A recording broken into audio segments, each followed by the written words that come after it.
All right, we're here at the start of Molten Core.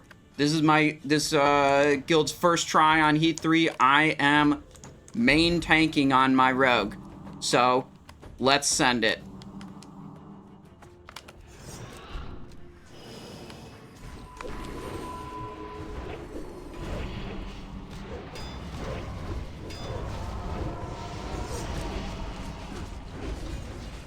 I just sincerely hope everything goes well.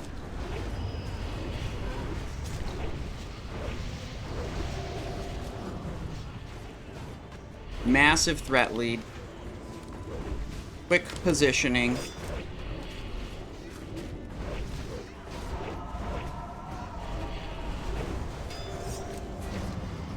Ooh, that exposed my drop for a moment. Parried. No! Thistletea. Get it back up. We can go slicey dice. Good.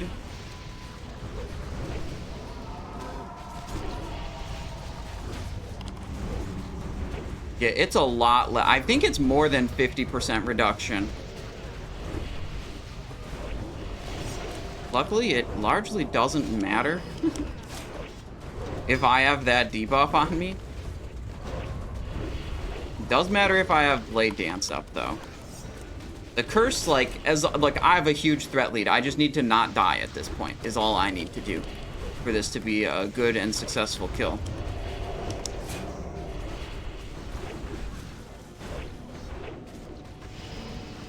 Nice, excellent work. No deaths. Put the buffs back in the bottle.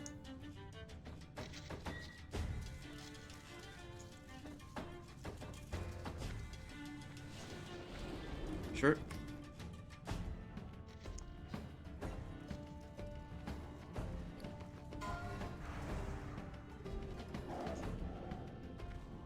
Okay. Yeah, we started that off a little quickly. Here's my gear.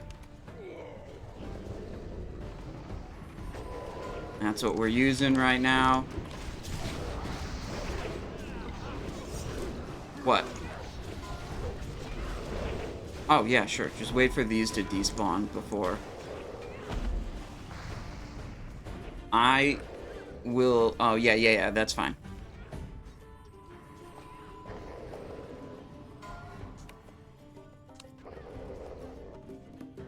Let's see, Fear Ward is on me. That's good. We need Fear Ward for Magmadar. Scorchcore Gloves. That's off-spec for me, I believe. I have actually a chart of what off-spec items I have on which rogues. Gotta have that here.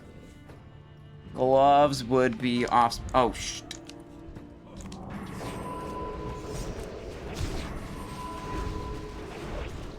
I was distracted momentarily.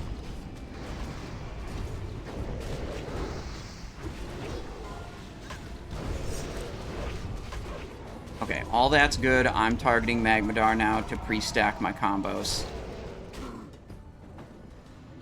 Should be pretty much the same. I'll tank him and turn him to the left a little bit. Aids will pick up the adds when they come out. There'll be fire damage, there'll be a fear, so it's important to keep a fear word on me in particular, because if I get feared, he temporarily ignores me. I've got one currently.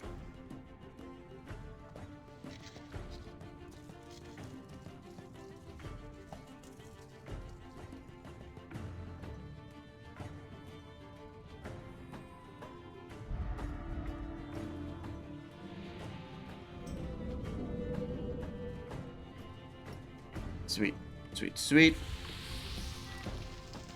Okay.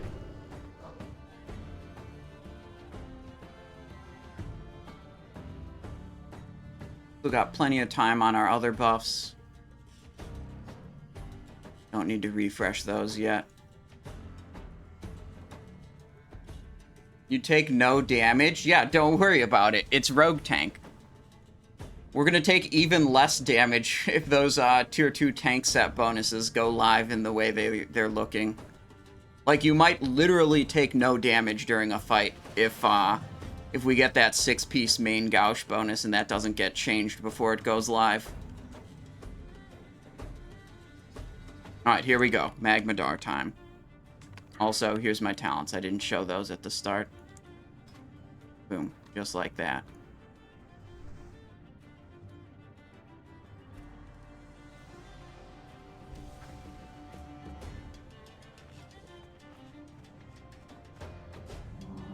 Four, three, two.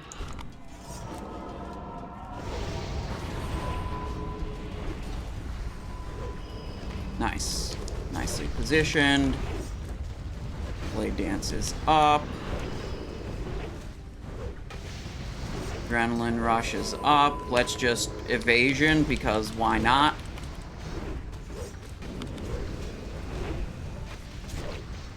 Not losing threat on these. Retaunting. All good. That's totally fine if, like, the AoE taunt helps you pick stuff up. I can always retaunt off you.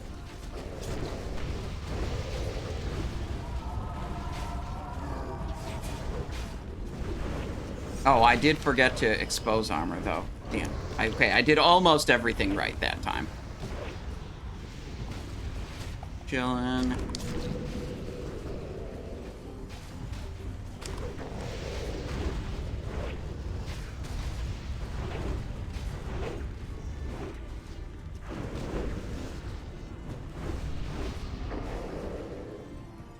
Easy peasy. Look at that.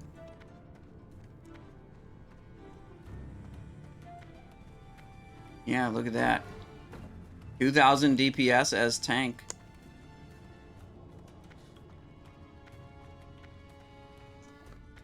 Alright, we have 10 seconds left. Did I get the Eternal Quintessence on this guy yet? Should have.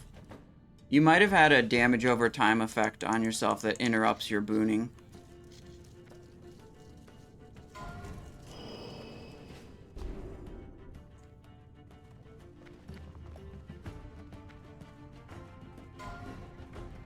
I have a regular Quintessence. I have enough reputation to get the Eternal. I must have just forgot.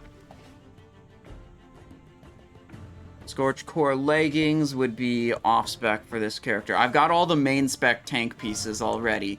I just have to keep track of which off-spec pieces I have already or not. I was waiting a little bit on the booning on account of, it was on cooldown at the time the boss died.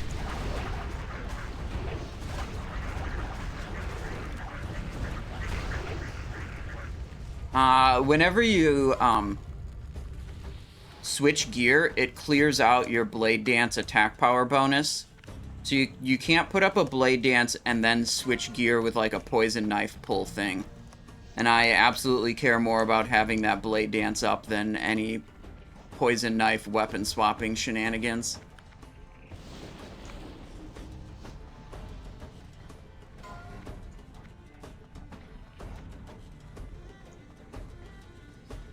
Alright, cutting across to the, Annihilator and Firelord.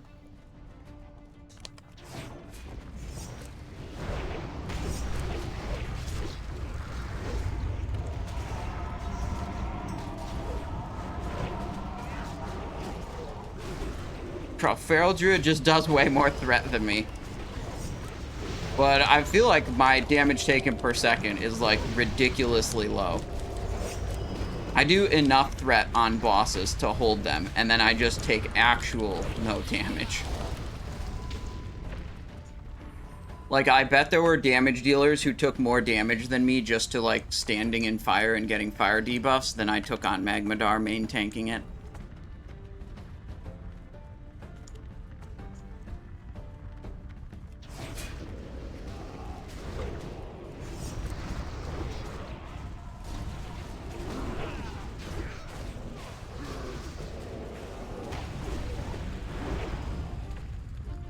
I got the one on the right.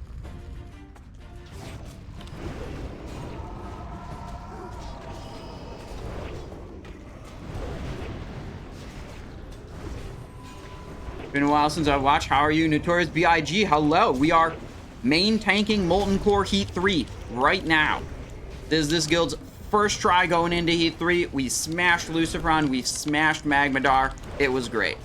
Actually, let me change the stream title so it says, instead of at 3:30, right now, heat 3. There we go. The stream title originally said at 3:30 Eastern Standard Time.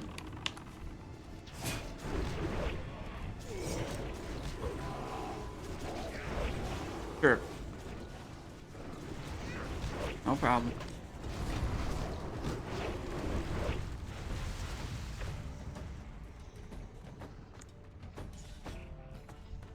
Wait, hold.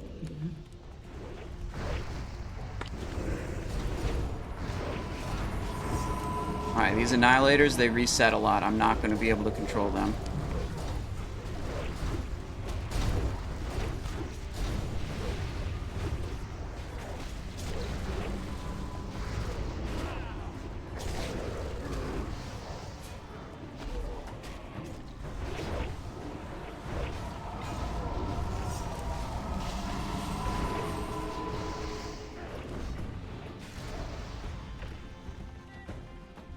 Alright. The other tank said they had to take a work call, so I'm now solo tanking at this moment. Yeah, we'll go Giant and Destroyer. We'll kill the Destroyer first. Who's what? What do you mean kicked?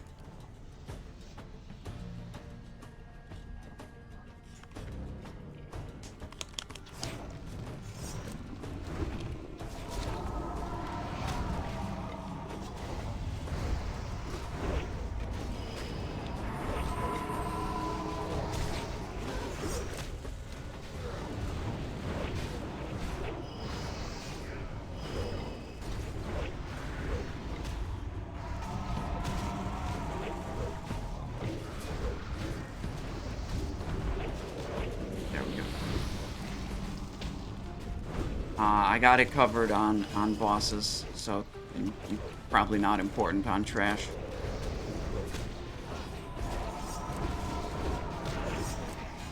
Yeah, if I'm tanking, I got it covered, and it's my bad if it's not up there on a boss. I was a little slow to put it on Magmadar.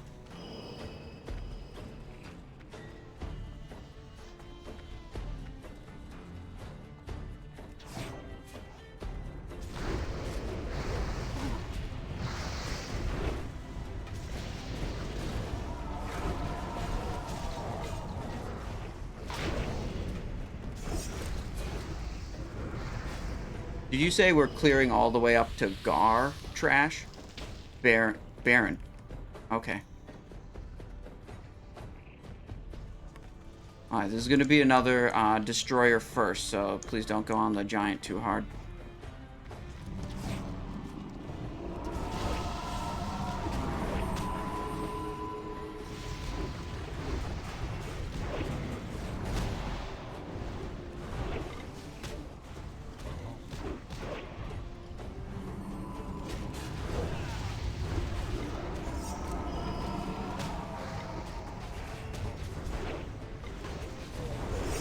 The problem is, if people go on the Giant, then I have to go over pick up the Giant, and then I don't have enough threat on the Destroyer because most people are attacking the Destroyer.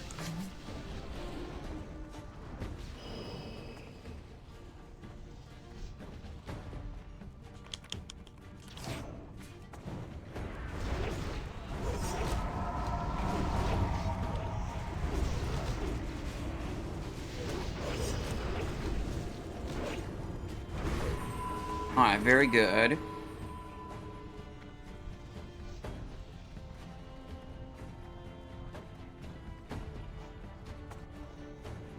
If they go all the way to Geddon with clearing trash, then the downside is that we go between the bosses so quickly that we usually won't have our 5-minute cooldowns for them.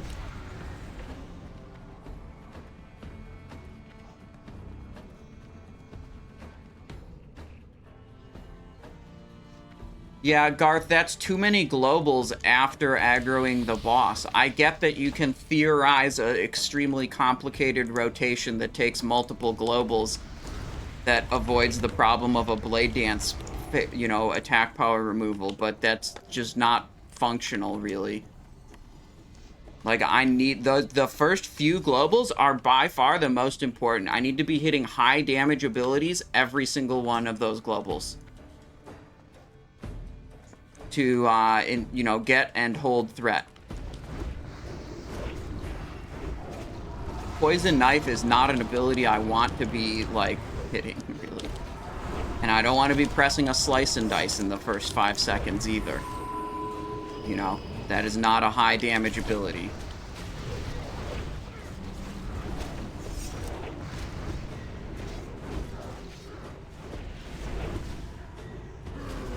You know, I want, like, Saber Slash, Saber Slash, Saber Slash. Like, Sapper Charge should go out. That's not on the global, though. Taunt should go out. Also not on the global.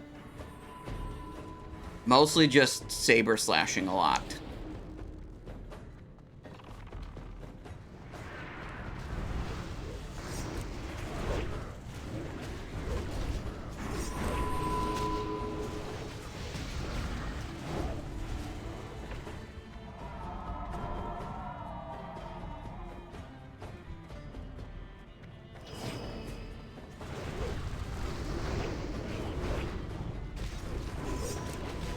Yeah, the PK Sebaceous on offhand while you run in is great for a DPS rug, but I don't like it as tank. It's just getting too fancy.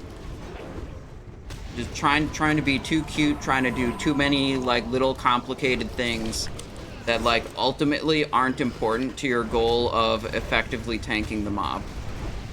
Holding threat, positioning the mob, not dying.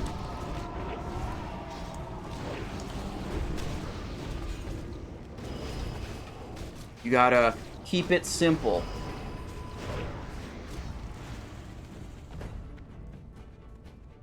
Oh, they want to pull that thing. Okay.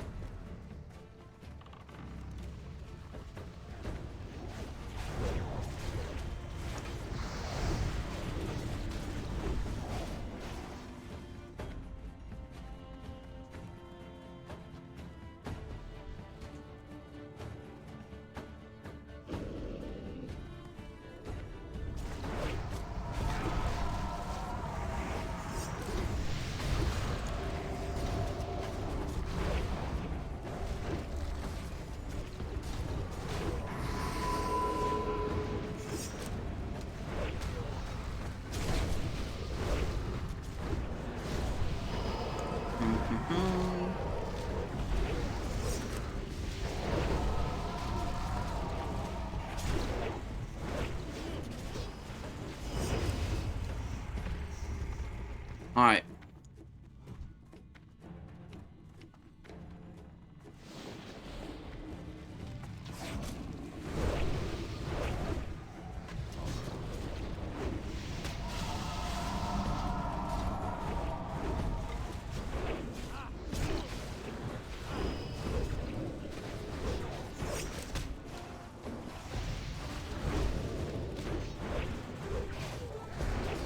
There we go. The math on threat gain from don't know, didn't do it. I don't need to do that math to like understand that a PK into weapon swap that prevents me from blade dancing prior to that happening and then spending an extra global while running into the boss on a blade dance instead of being able to hit a sinister strike with that global. I don't need to know the math on minus 2,000 armor difference.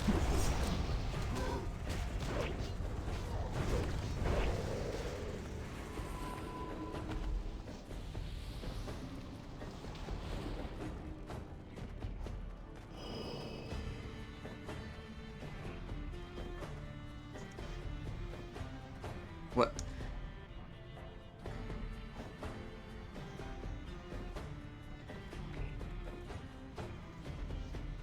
They're complaining about... Alright, hang on. Big fire resist set. Here we go. Let's actually go with the Sandstorm card. Okay, most of the raid isn't here. Very smart to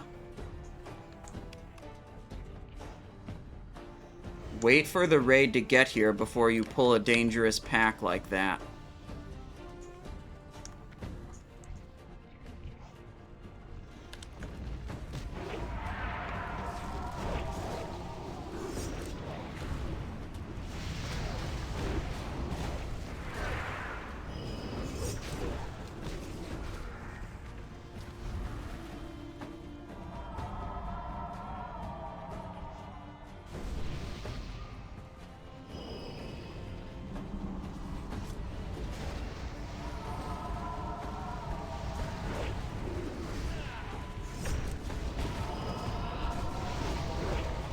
On him, bring him back to the group.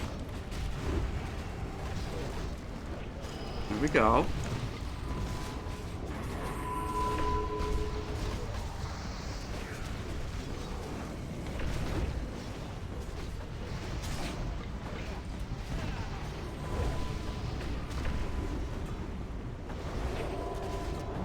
Alright. Now we have to worry about this.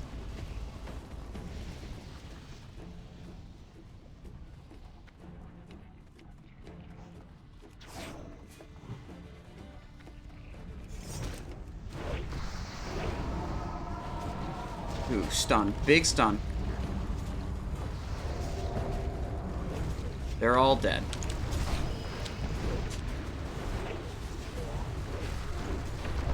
There we go. Oh, my occult poison fell off, huh? Friggin' manually applying poisons. I hope I get another binding. The binding we need on this character is the Baron Geddon binding.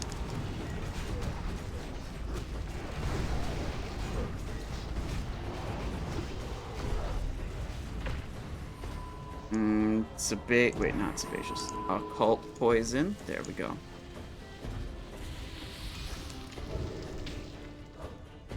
Alright.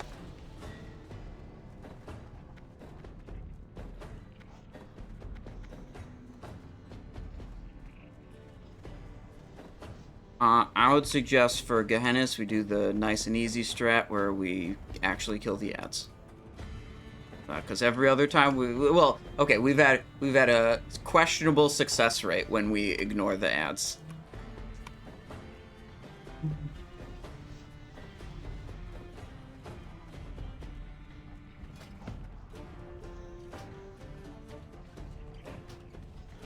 What?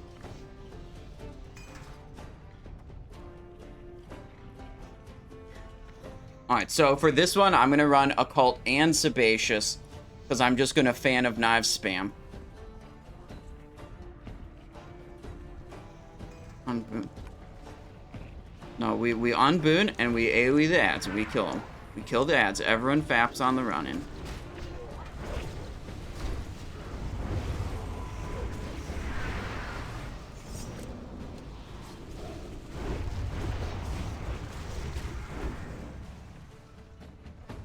Are we gonna die to not having a decurse?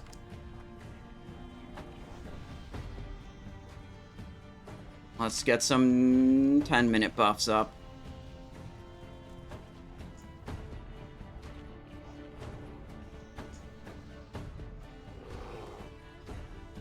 Refresh this, refresh this. Refresh this. Put this on. Put this on.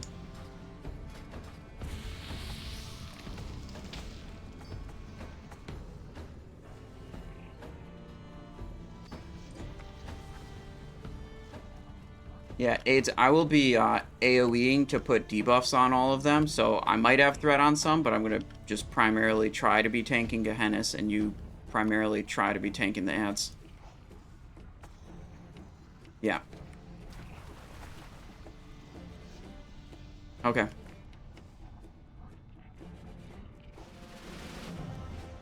Are we ready? Yes. We're ready.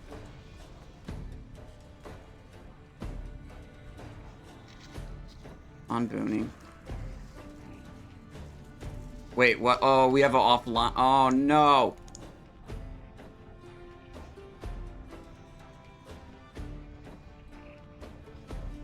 One of our decursors is offline.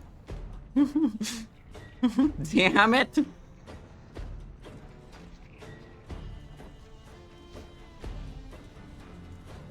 How does this always happen in your raids? I do not know. I don't know. Wait, he's back. Shwetty's back. Shwetty's back. Log in.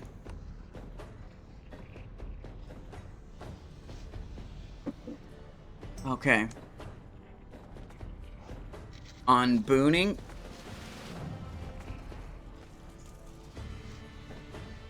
I need this attack power buff. Okay. Okay. We have, as I was saying before, we have a questionable success rate on this boss. Okay?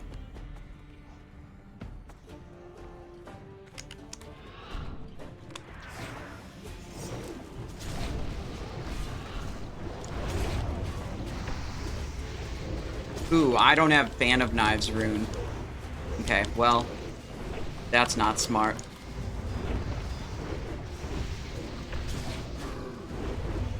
So my AoE debuff application did not really work.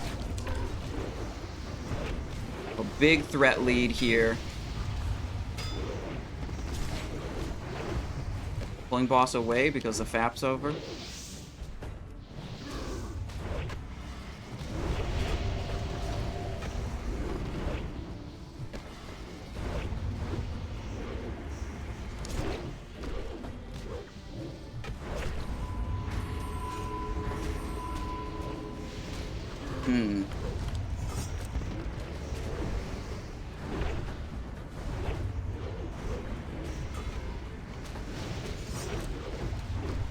Okay, so slight execution error on my part, not putting the Fan of Knives on.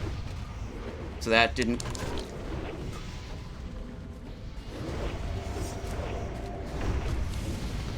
Simon stunned.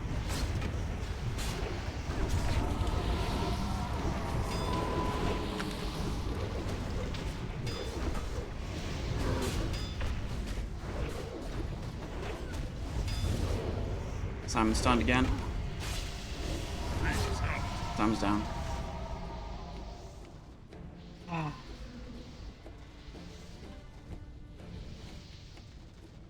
Yeah, well, the tank died because the tank didn't get decursed.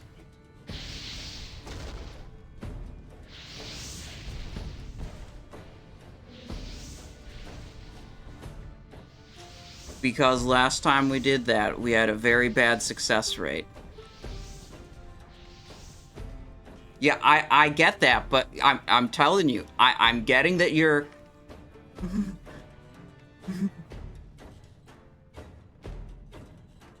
We, have a...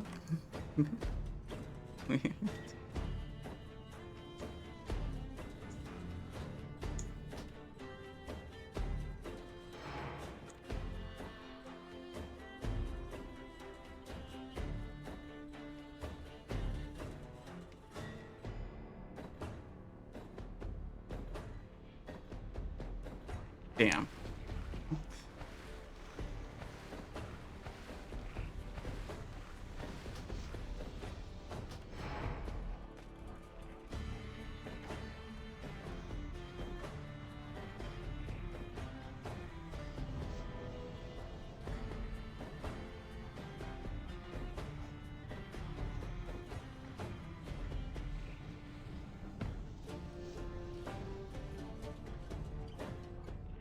Yeah.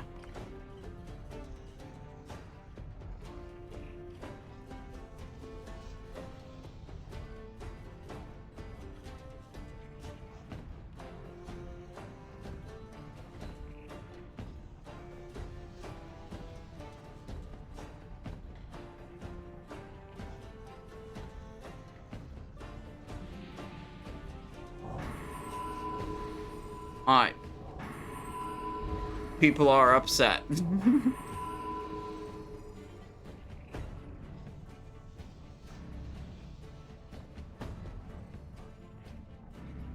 Yeah, I mean, the main thing that happened was the off-tank had 3 seconds of Gehennas curse.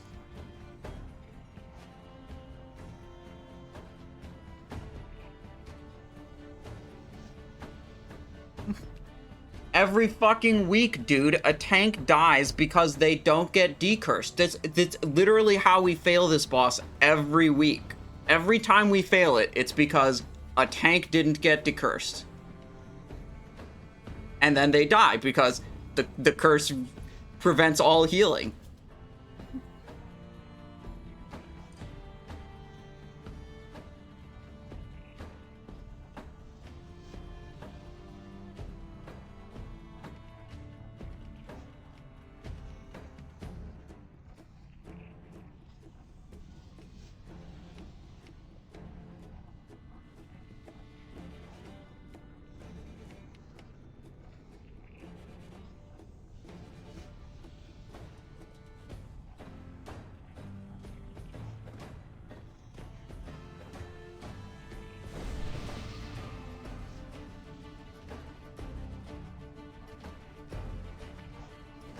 Alright, we can get...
Yeah, sure, we can try that.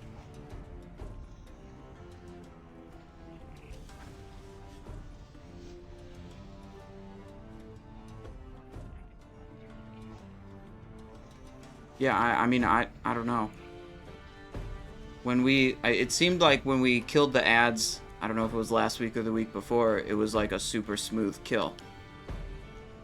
But that was a Heat 2 kill. I don't know how much more health they have now.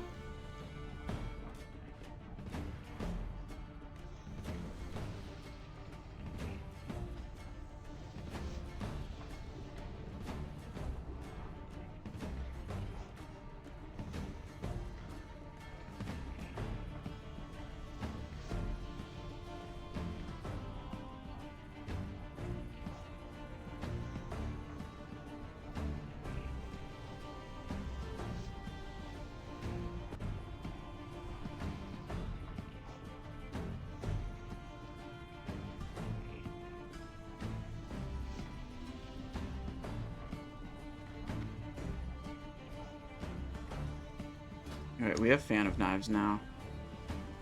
We focus attacks too. Nah. Okay, we have to repop some consumes. 2, 3.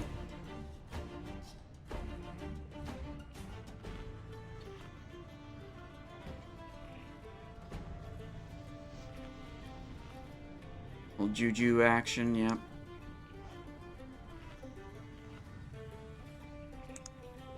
They're good. Need this.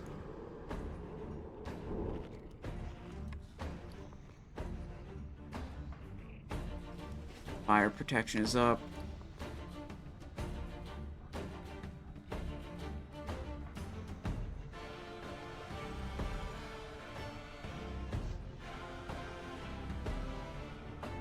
Restorative.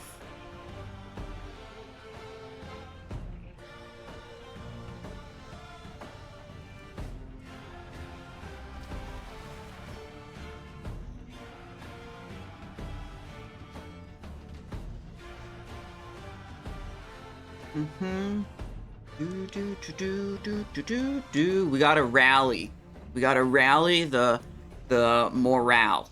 Okay, morale is down after the I don't know how many weeks in a row of losing a tank and then wiping on Gehennas due to not having a decurse.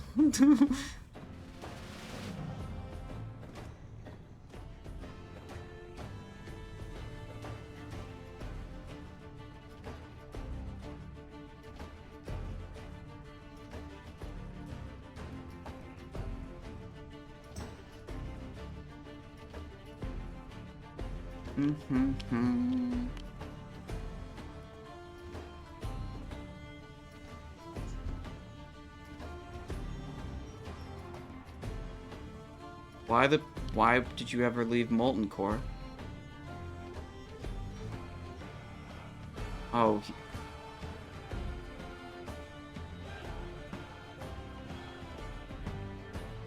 Just don't do that. If the raid's wiping, we have to wait, you know, everyone has to wait like 10 minutes, 15 minutes. It's not, you should only do that if it's like called out by the raid leader or something. Yeah, it's all good, man. It's all good. We gotta stay positive and keep going. I know it was a bad, you know, a bad wipe got the morale down a little bit, but, you know, we all have the fire resist gear now. We can still clear Heat 3. You know, that's the main check. Like, Heat 3 with the fire resist, like, it's basically as difficult as Heat 2, or in some cases easier. So, like, we don't have to get super down. You know, we can still blast this.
I don't even know what's going on right now. People are like inventing extra problems of what went wrong. It's like, no, it's very simple. What went wrong was the tank had the curse that prevents them from being healed for multiple seconds, and then they died. that was it.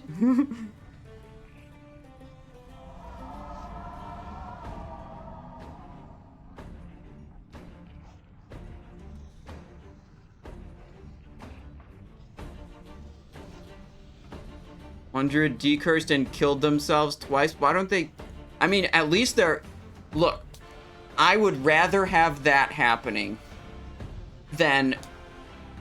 I say, good on them for prioing decurses. That's better than a lot of people are doing, even if it resulted in them dying twice. Where are your mages? We don't have any mages or warlocks in the guild. And that's not true, in this raid specifically.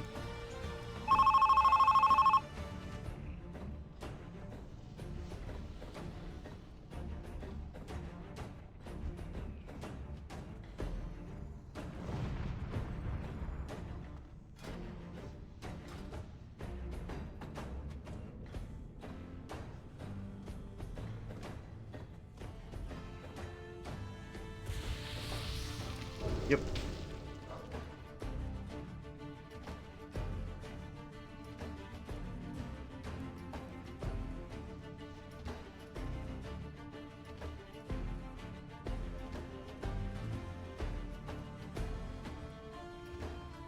Mm.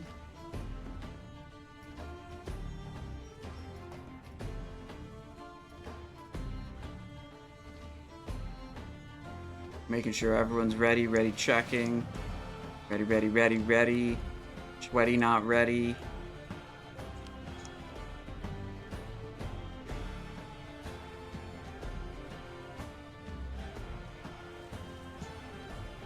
Oh, he's offline again. Look, Sweaty offline.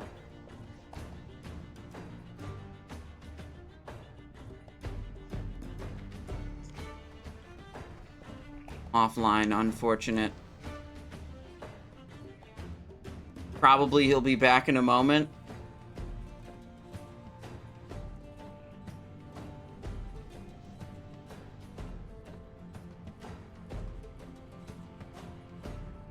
Real quick, yeah.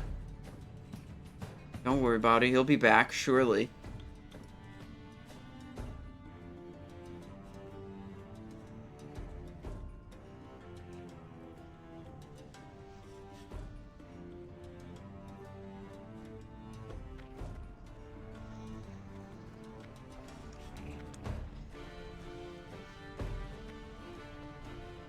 McDonald's Wi-Fi? Oh, shit. That's a good strat. Oh, he's back! He's back, okay. Okay, he's back. Let's go. Let's focus up. Come on. Come on. Let's do it. I believe in you guys. Killing the ads.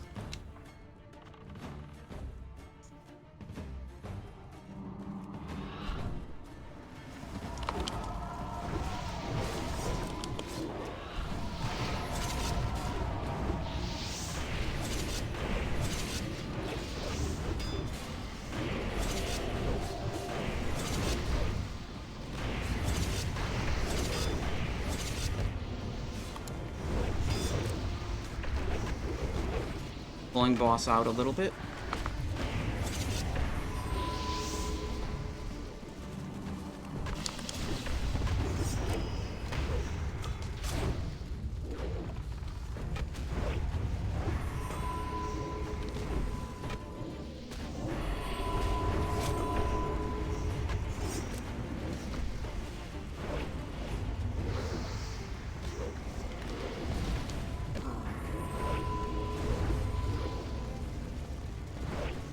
Moving boss a little.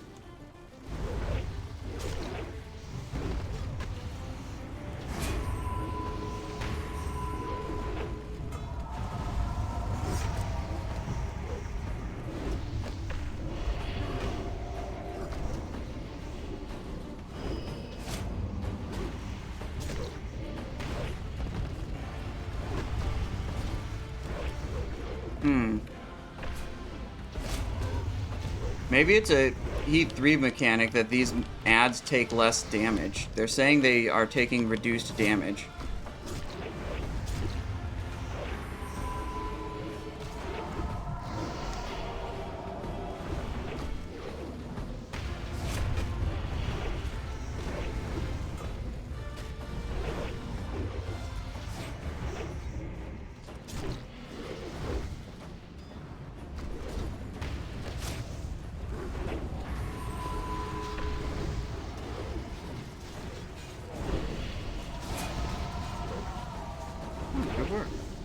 Good work. We're doing it this time. Moving this way.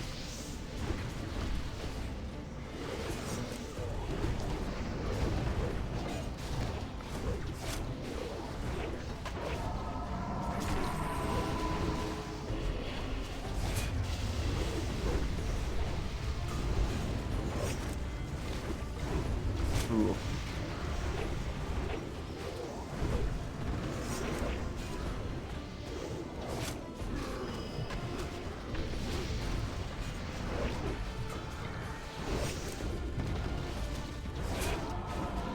I think we're doing great, and we are successfully killing this boss, and let's focus on the positive. I really think, you know, we can clear the rest of E3 if we stay positive.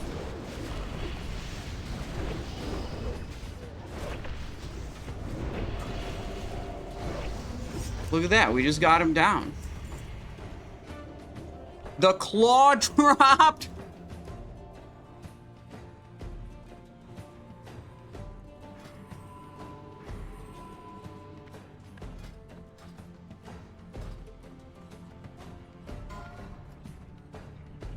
I mean...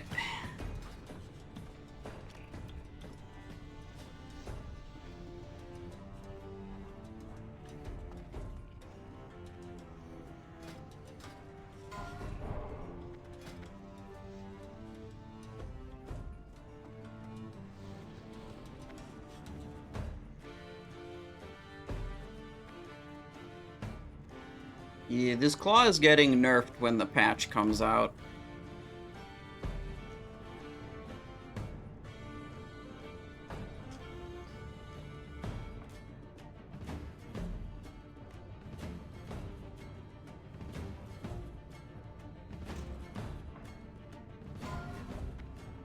We got a claw.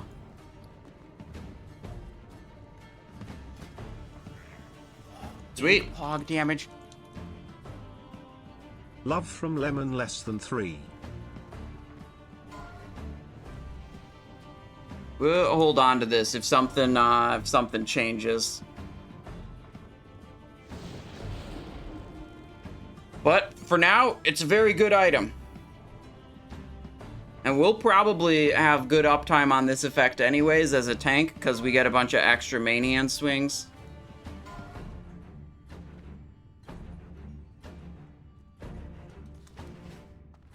I think that's actually the first time I've even seen that item drop. Oof. That was stressful. That was, I mean, we had a lot of bad vibes going on with the wipe, and then it was hard to keep players positive and focused. So I tried my best. Nick C, thank you so much for the Prime. Thank you for 2 months of support. Love from Lemon. Hello, Lemon.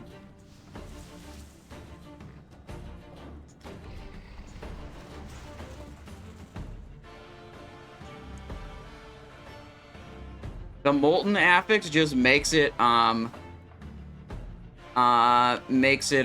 glow differently.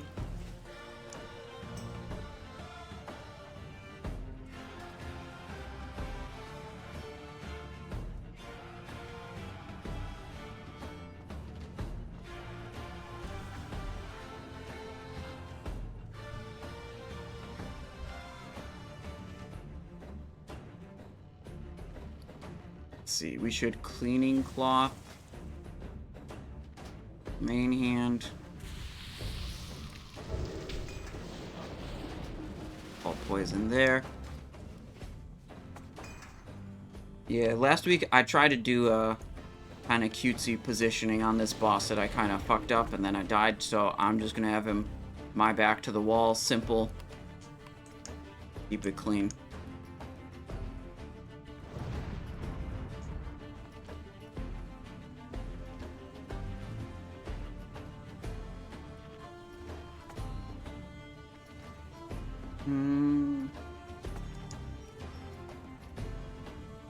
Okay, good.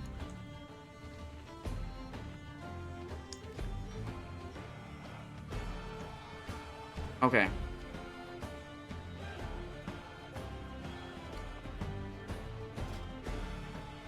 I mean, this doesn't have a Crusader on it yet, so it's pretty whatever.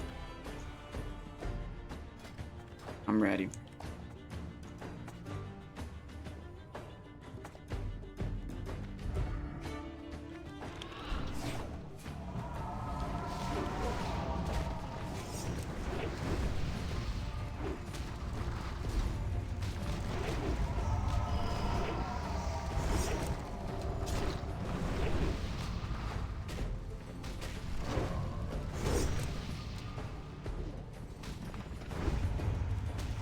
Pretty good. Massive threat lead.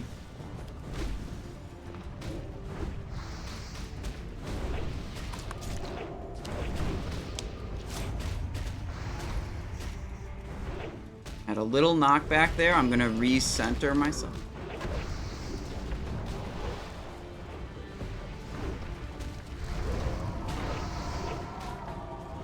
They requested we reposition the boss slightly, so I did.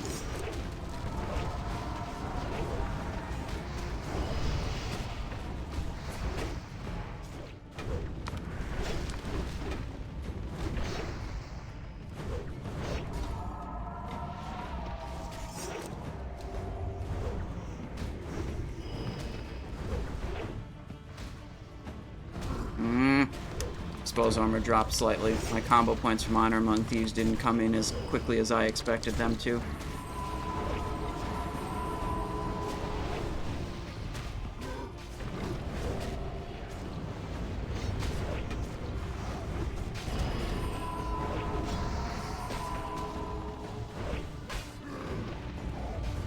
Okay.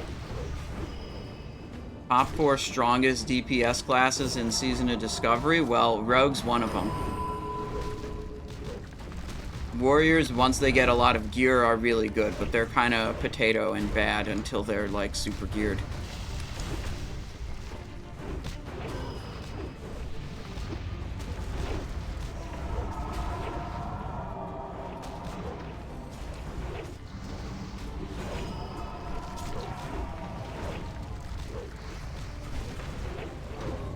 Uh-oh. It's okay. We're okay.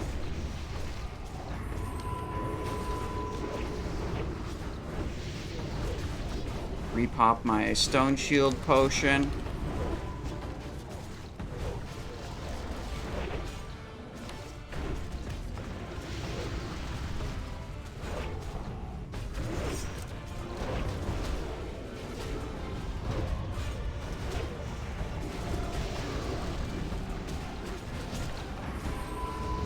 Why am I taking so much damage here?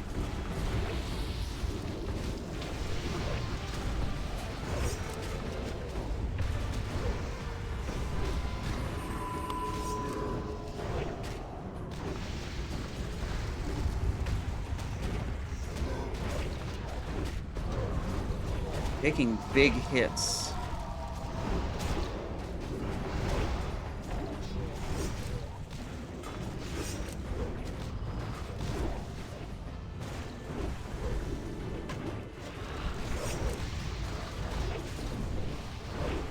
What can I do to take a little bit less damage?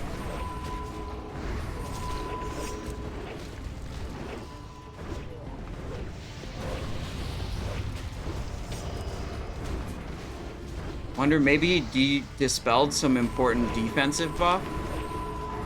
Still at 286 fire resist, so it's not like I'm below the fire resist threshold. But, like, every once in a while he chunks me for half my health. Maybe he's just crushing blowing me. Like, that happens. Okay, this is gonna be a blade dance instead of an expose armor. If I have to choose between the two, I'm keeping myself alive.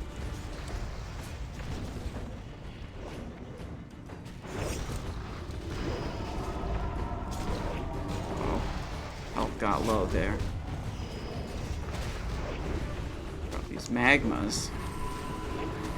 Keep knocking me around a little bit. Garr's like too close to me.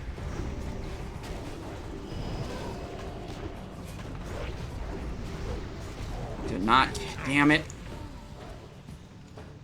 Not take 2 big hits in a row. Oh, wait, we still have another tank alive.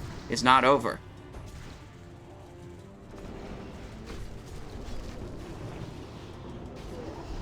There we go. Yo, a second? There's another binding? They dropped another binding. That's the one I've already got.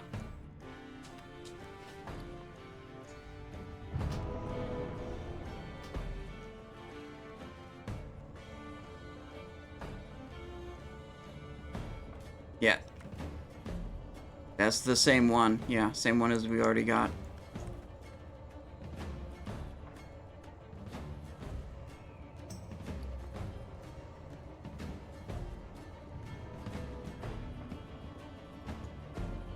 Correct. This is the one I already have.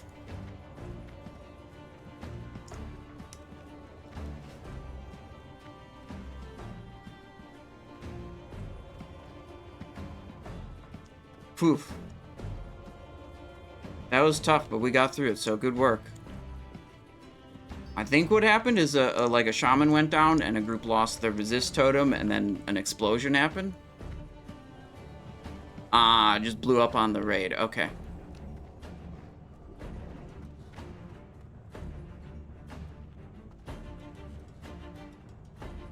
Gotcha. Well, no problem. We press on to Baron Geddon.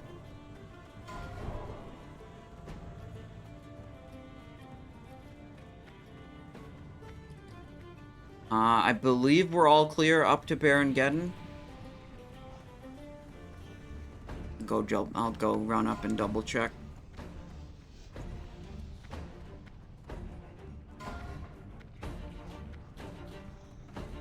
I was chain chugging Greater Stone Shields during that fight. I had Greater Stone Shield up. Yep, 3 bombs at once. So basically the same. We'll still fight him in Garr's room like we did before. The trash is sufficiently clear, so we're good to just chill in Garr room. I'm not sure if this is a change from 2 to 3 or 1 to 2, but when he does his Armageddon ability, when he gets low health, where you have to burn him, he does that at 10% health. That's the same as E2. Okay, yeah.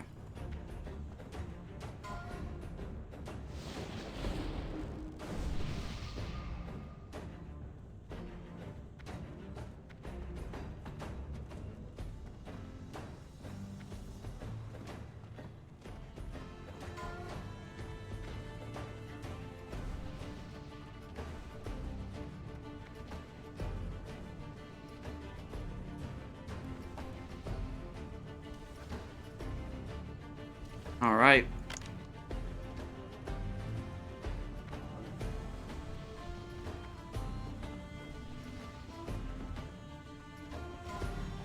This is the roll for the binding.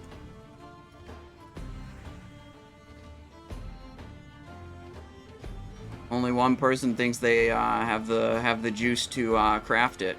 No, 2 people think they have the juice to craft it. Okay.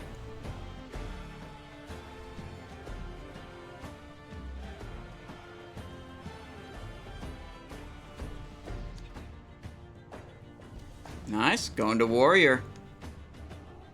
Well, we get 2 more chances at the other binding. Baron Geddon can drop it, and if we full clear in Heat 3, Molten Core can drop it too.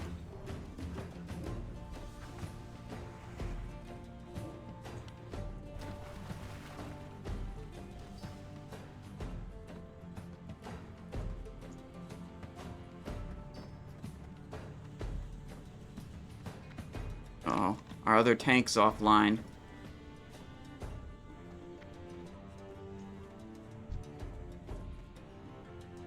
Ruh-roh. Sweaty offline too now.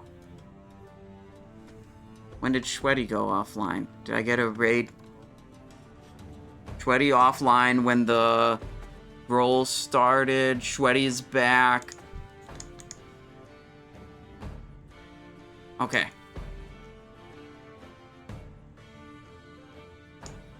Yeah, I mean, Garr is almost certainly the hardest boss in here, so... Like, I think odds are good that we can get the rest of it down on Heat 3 if we got Garr down.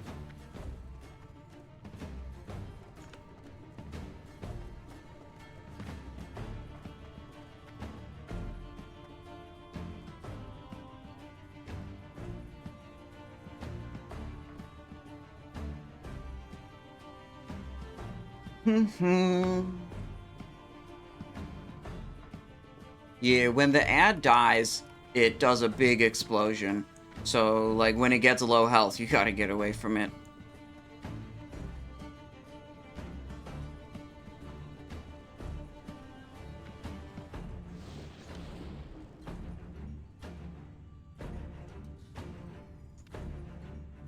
If you died, there's probably a lot of consumes. You gotta hit some hour buffs or whatever.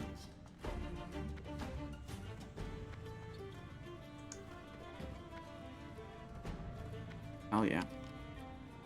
That's an hour-long buff.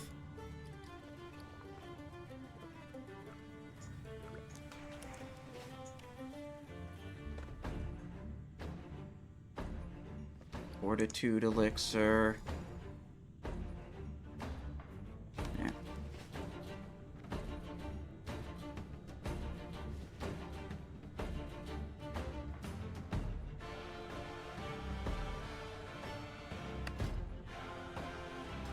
All right.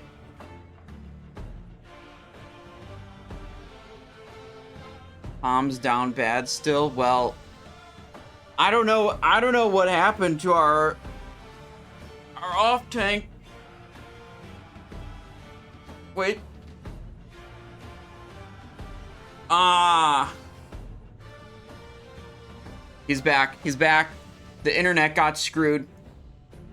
The internet got screwed. It's fine, but it's back now.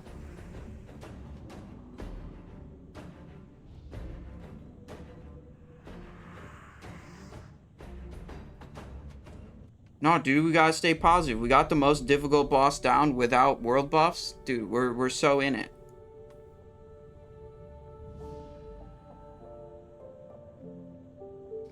Gotta keep the... Whenever there's negative energy on the voice chat, I gotta counter it with positive energy. We gotta have good vibes so the morale stays high so no one rage quits in the middle of the raid.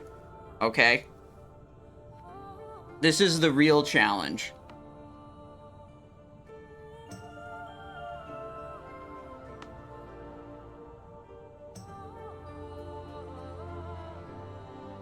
This guy, okay, currently everyone except Aid is online, and Aid is on voice chat. He says he's rebooting the client or whatever. Classic player's worst nightmare is a slight amount of adversity. So true. Marijuana Grande, did you give me a hat change like mid-boss fight or when I was distracted? I think you probably did. Yeah, so let me get that hat change for you right now. Sorry, I missed it. I see it in my queue right now. Let's go with this one.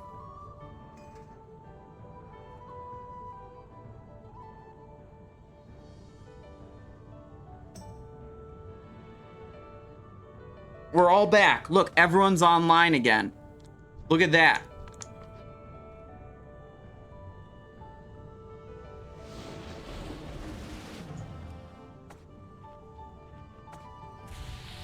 Also, Molten Core drops it.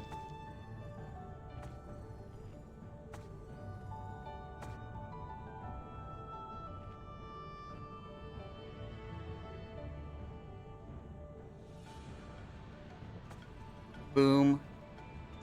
Boom, boom.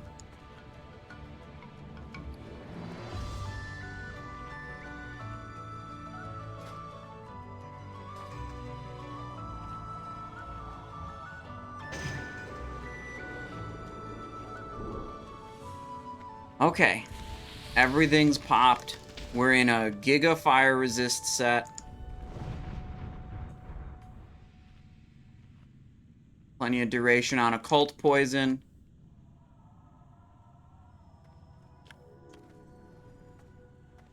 Remember, if he Inferno's, like, right at the start, I won't be able to get good threat on him. So the range have to, like... Whatever, I'll call it out.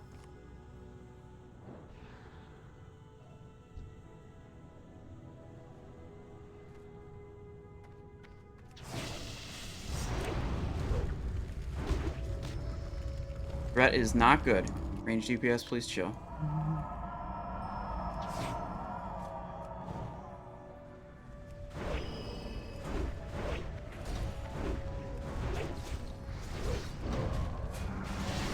Yes. Tank has Living Bomb. Melee care.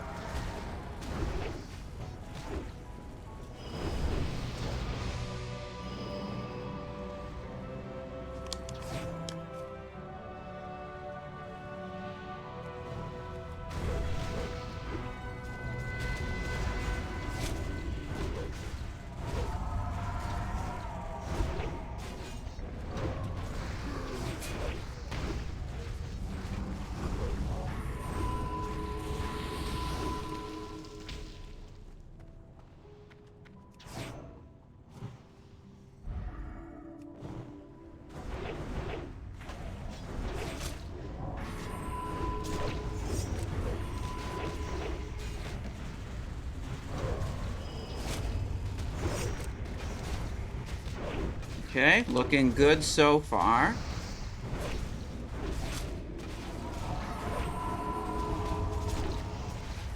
Moving, moving. My positioning on this boss is much better than previous weeks.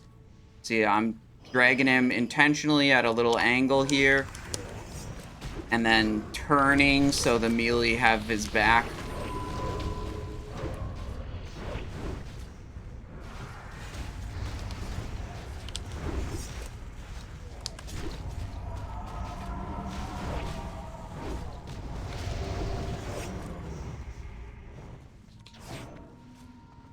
Oh shit, there's a bunch of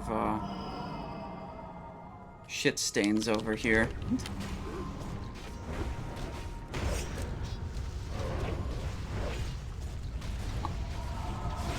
I'll drag him farther after the next Inferno. So ranged and healers be ready to move.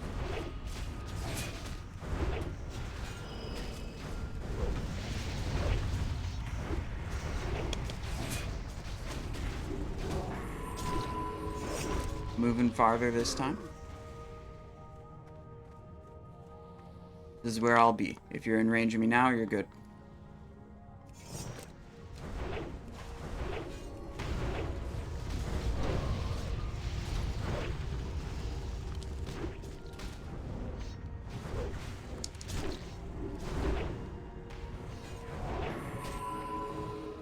Okay.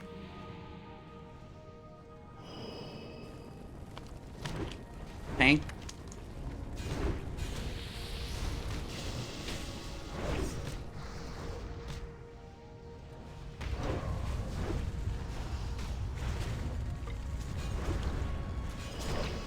Reposition slightly.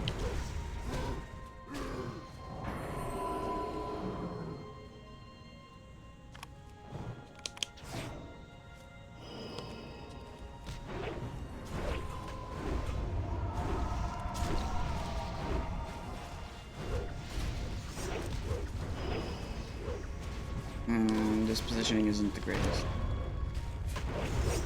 Tank has bomb.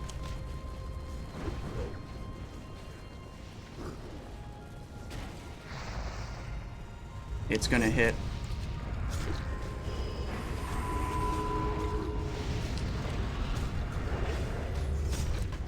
I don't think we're doing it.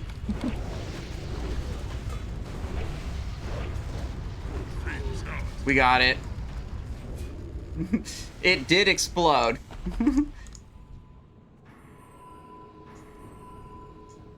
Fist of the Firesworn, Age Core leather gloves, Molten scale belt, incandescent belt. They're saying no binding though. Big pog damage. Damn. Lester of Disaster. Did someone say Thunder Fury, blessed blade of the Windseeker? No. No one said that at all this raid whatsoever. We did get a binding, but it was the same one that I already had, unfortunately. There's still another chance for a binding, though. The Molten Core can drop the binding.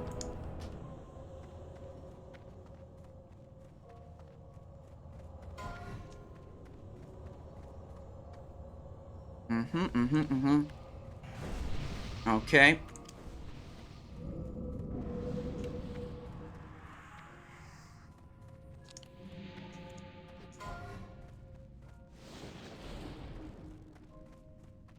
Alright, we'll still stay in high resistance gear for tanking these lava whatevers. Probably should go Crimson Tempest. I like how Baron Geddon, like, casts Explosion and it only kills, like, half the raid. And it's supposed to be this thing that, like, just annihilates everyone for a zillion damage. And it just doesn't.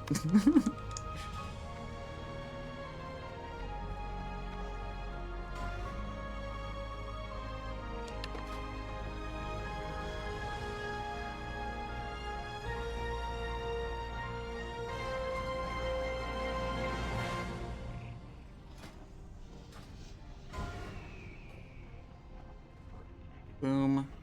Boom. Dude, there's so many extra elixirs, and it is so annoying because Every elixir takes 5 seconds. There's 3 more elixirs you gotta drink as a tank. Armor, health, and Gift of Arthas. Now, you might say that, you know, you need health on all your characters, even as DPS, but it's not true. Alright, we're going to the left, grabbing this, Firewalker. Incoming.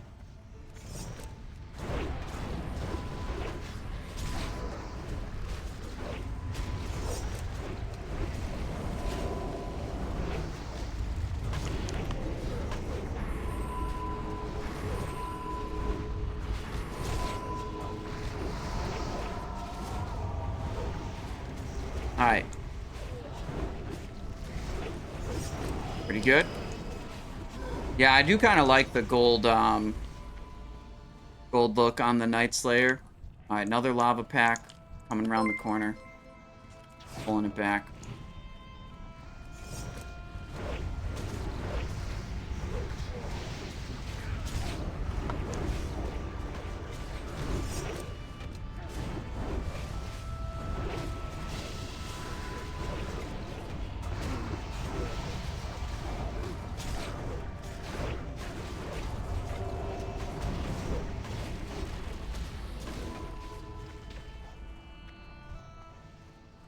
Alright, going Fire Lord.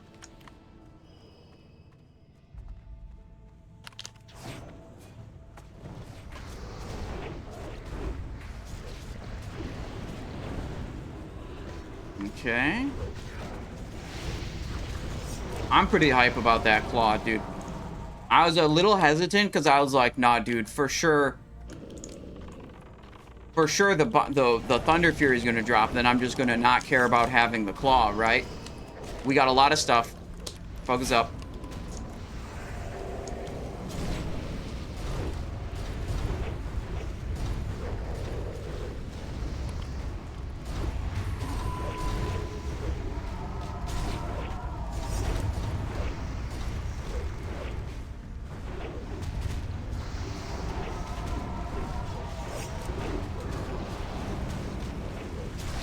Good work.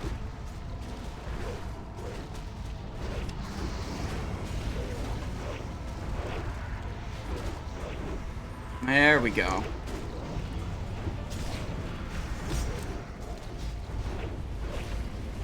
But everyone just plays better when they don't have world buffs, I swear to God. Because they know they can't get a log, you know, a good parse anyways. They might as well do the mechanics now that I can't get a parse anyways. Alright, incoming.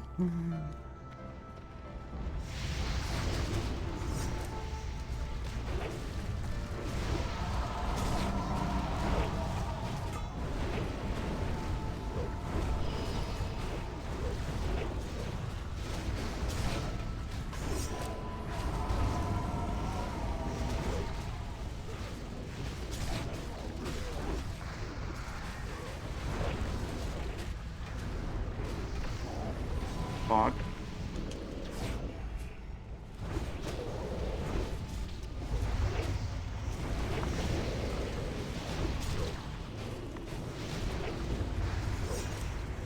Yeah, I think the killing the ads is viable in Heat 2, but I think that's a Heat 3 mechanic that they take greatly reduced damage. Yeah. Yeah, so that was totally viable to do in Heat 2. I didn't know that that was a difference in Heat 3. I definitely advocate for killing the boss in the future.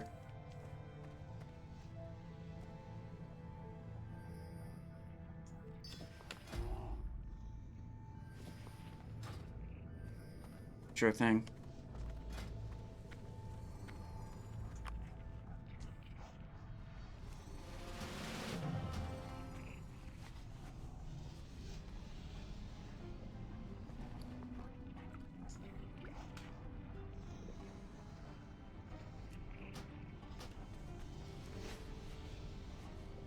He does not do fire damage. Big pog damage.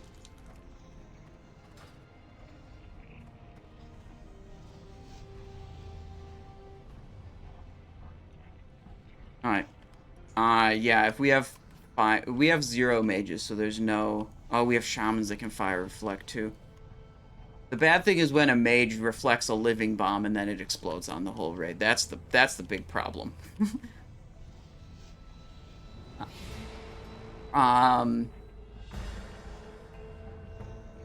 Ivy Live, thank you for the Prime. I appreciate your support.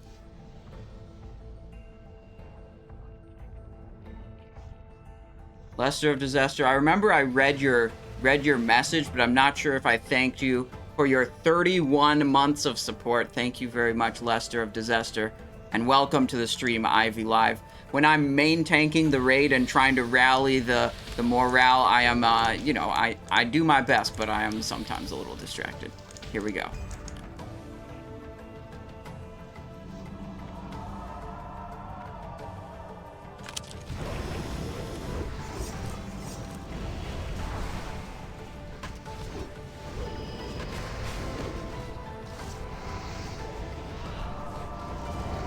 Nope, that's just hunters pulling threat instead of feigned deathing.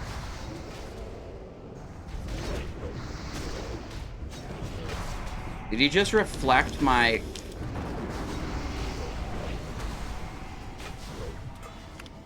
I think he reflected my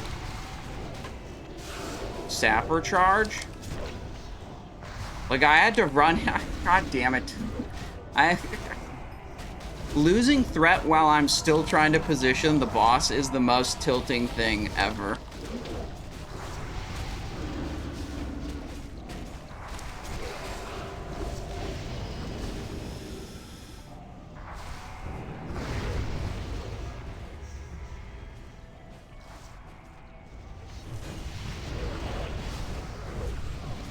AIDS, you got too much threat.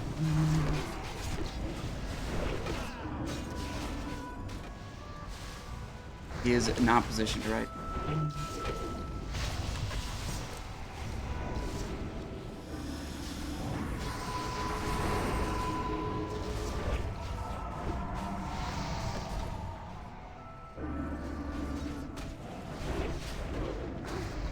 I think he's far enough away from the other one. Oh, and I forgot to... Yeah, see, like, I forgot to do the armor thing because I got distracted with goddamn losing threat while I'm still trying to position the boss. God, I hate that so much. It's so frustrating.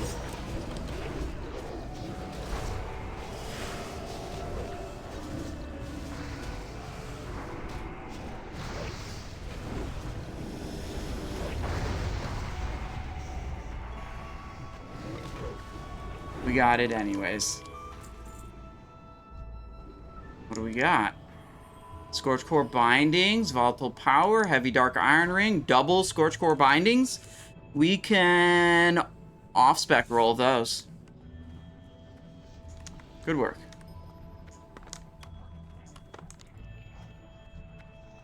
I do not care about this ring. This is not the kind of ring that I would use as a rogue tank. Alright, pull an Annihilator.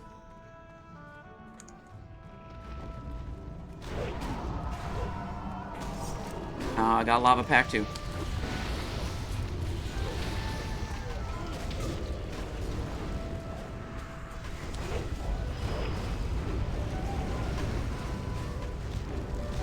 Okay. Off-spec roll the bindings. Looks like there's two people with main spec rolls, so we're not getting them.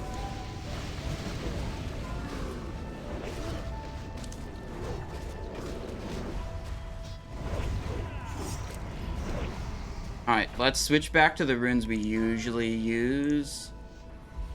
Go back to our normal gear set, and then we just need to flip this into a Crimson Tempest. What the hell is going... Oh, I'm in combat. Okay.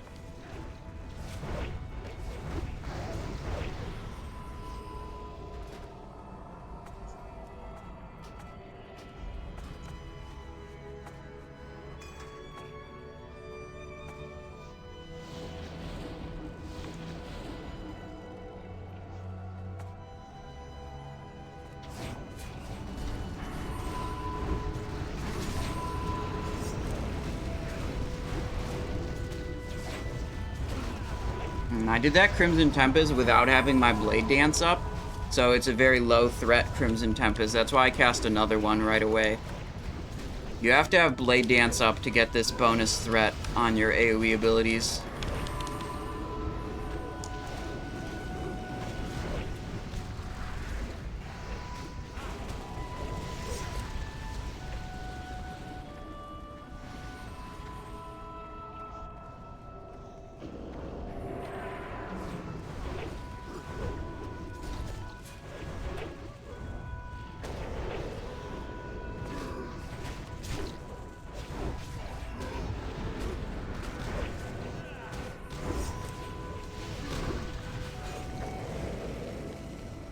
Good stuff. Sure.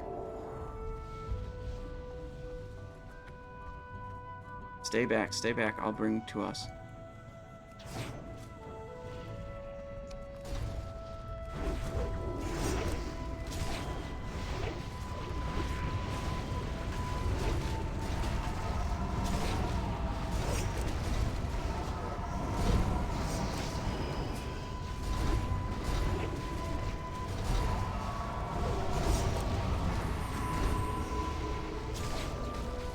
Good stuff. Why would Jawbreaker be higher Manian than Corehound? Yeah, 8 kilos has it right. Daggers are categorically bad.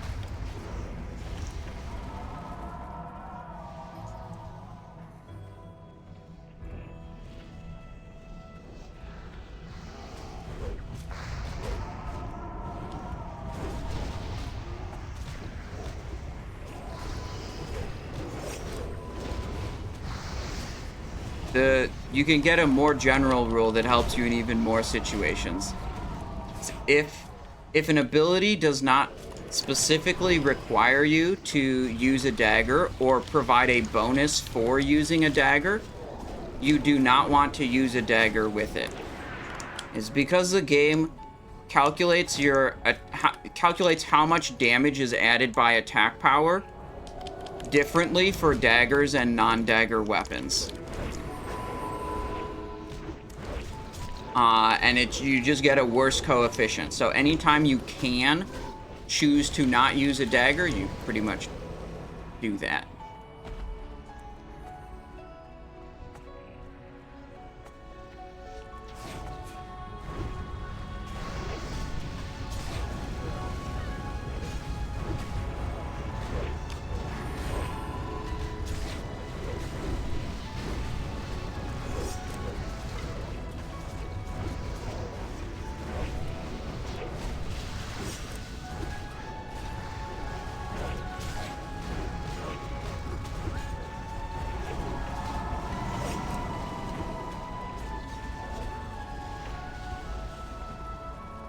Brawny, the reason I'm using an item that's not on the BIS list is because I don't have all the items on the BIS list.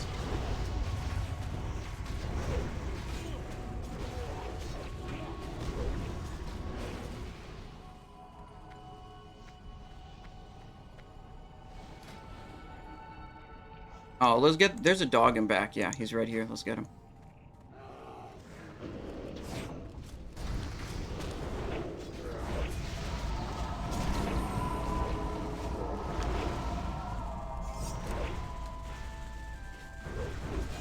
I'd like to separate the boss from the ads. There's a additional mechanic in Heat 3. He replaces his demoralizing shout with an ability called Sundering Shout, and it actually stacks up. So if you don't pull him out, basically the melee will have 0 attack power. Literally 0, because it'll just stack up on them. Yeah, I'll get the ads because I can do debuff application on all of them at once. This is good.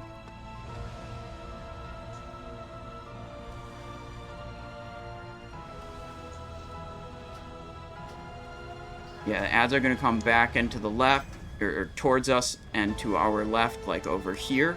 Like I'll have the ads over here. And then you can have the boss, like, over here by these fire plumes or whatever. We'll bring it pretty far forward, I guess.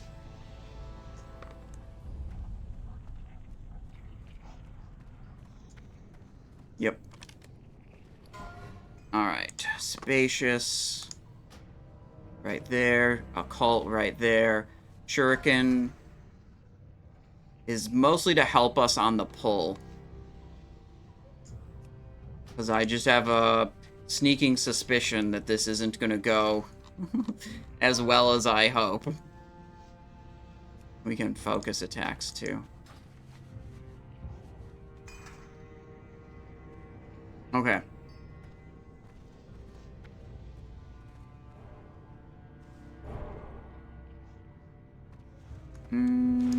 What buffs do I need? I need 10-minute buffs. And I need my stone shield.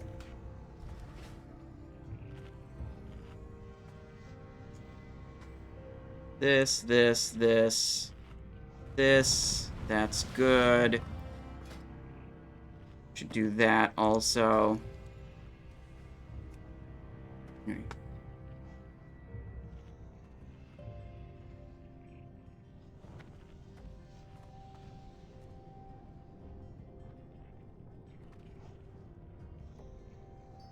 He doesn't cast it enough. Yes, he does. I've got it stacked up to myself 4 times before. It is semi-random. Please wait with the DPS till we have things positioned. I'll call it out.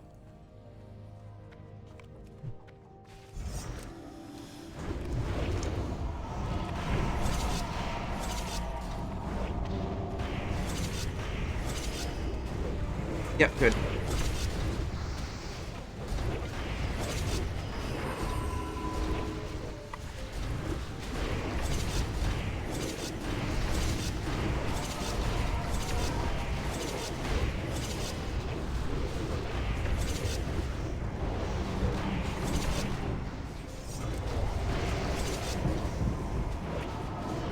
I mean, I just don't want it on the melees here at all.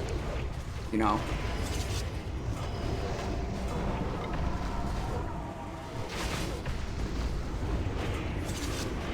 Making sure my threat on all of them is good. Oh, how did I not adrenaline rush yet? Okay, well, now I've adrenaline rushed.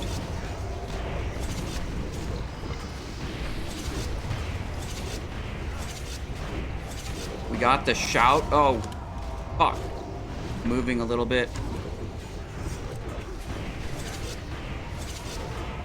We were actually too close. I'm backing him up.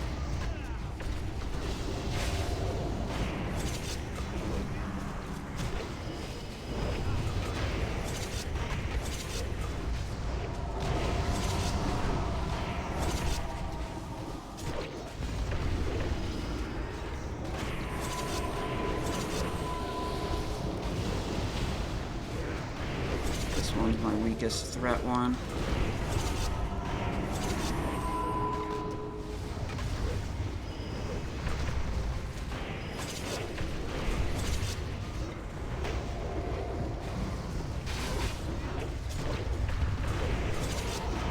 Oh, I didn't stone shield myself.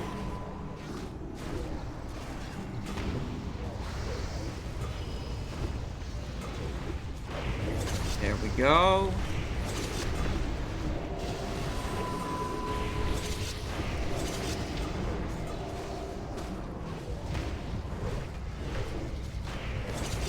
Yeah, look, our barrel has minus 1,500 attack power.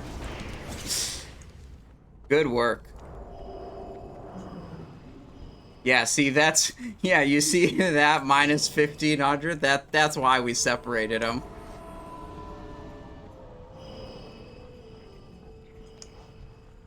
Shadow Strike, Band of Sulfurous. Ooh. Might actually get to off-spec roll that bracer there.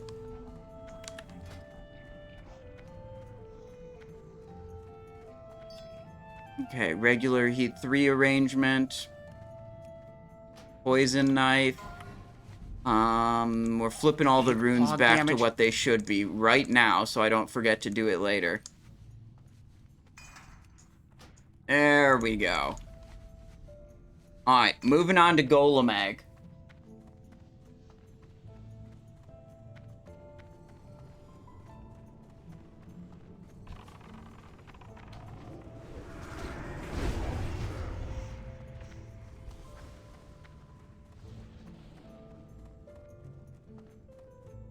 Alright. Band of Sulfurous. Chance to hit, damage and healing. I guess that's a good caster ring.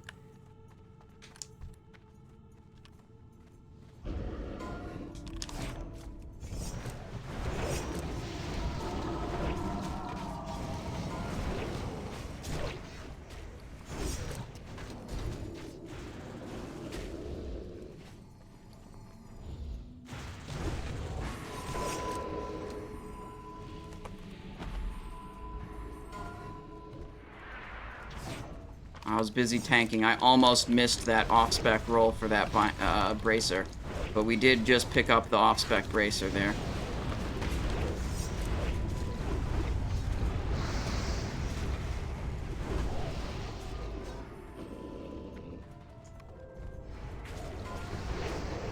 I mean, it's the only one that has Bis weapons. So, yes. Half of a... Okay, look. I have enough characters with one binding on Wrath of the Lich King to not be that excited about one binding. But I'm gonna pop off if a second one comes through.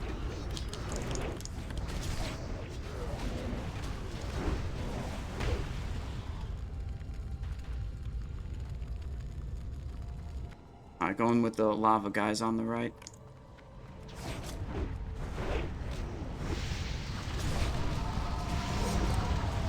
Yeah, our last chance for big legendary for bindings is Meatball. And Ragnaros has the eye, of course. And I think Meatball can drop the eye, too. And he can drop the Eskandar's Claw, dude. He drops all the best stuff.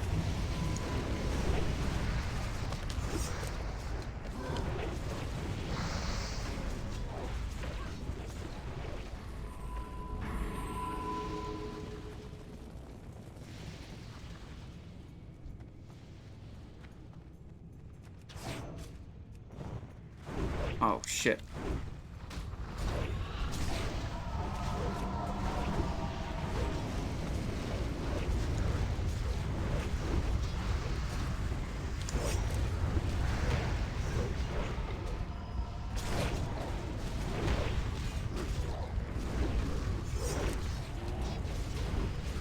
Oh, yeah, he can't drop Shadow Flame Sword, so I guess it's not all the good stuff.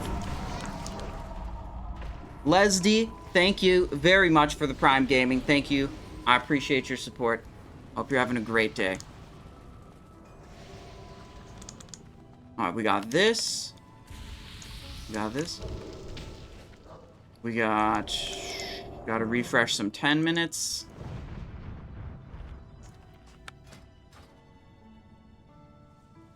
Ooh, I got a cleaning cloth my main hand here.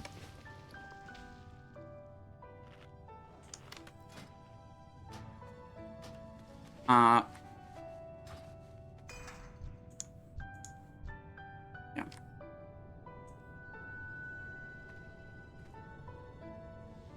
No, it's still just keep the ads far away from the boss. And then they like lose, when they lose the little red glow on their horns, that's when you know they're far enough away. And then they just do basically no damage to you.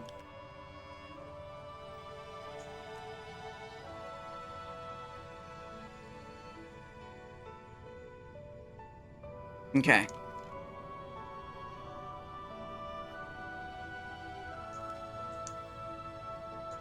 Not sure if I'm going to be able to Stone Showed before we pull. Alright. Pull timer's up. Bringing boss to right about here.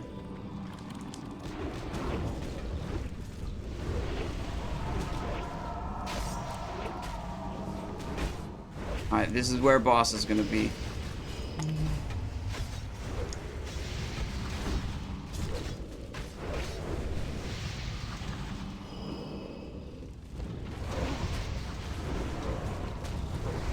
I got launched into the air for I don't know what reason.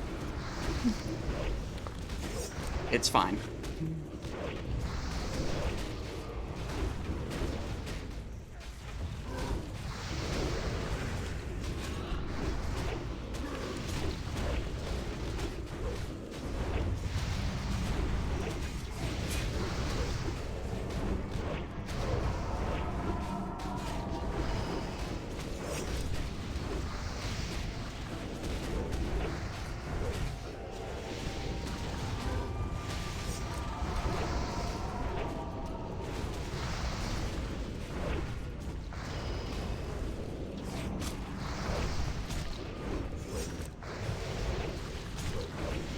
Bro.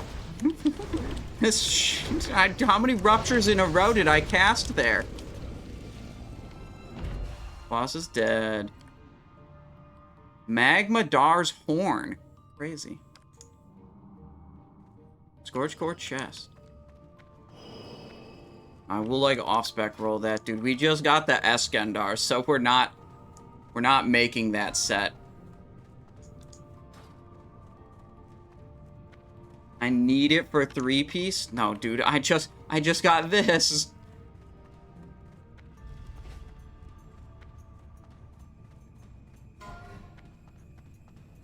No, what I need is the other binding to drop off of the Molten core.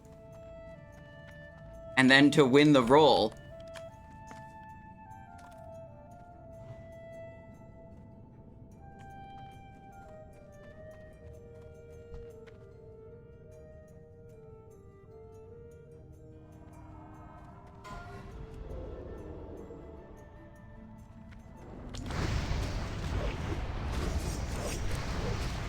Alright, we didn't win the horn anyways.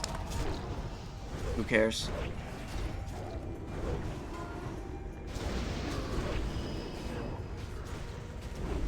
Yeah, but I just got this other claw that's gonna, you know.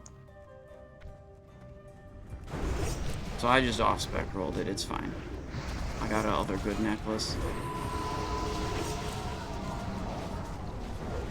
Never see what 3-piece does? No, dude. No, because we saw it on the PTR. It turns you into a core hound when you proc that 3-piece bonus. Oh, we gotta douse the thing.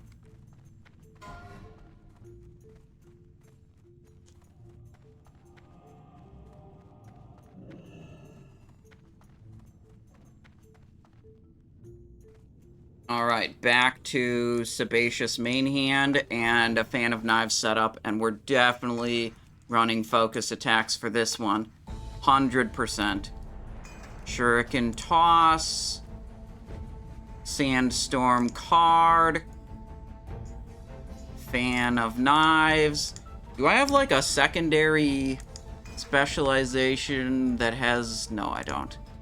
I was hoping I had like a 3120 that had improved poisons on it. But I don't.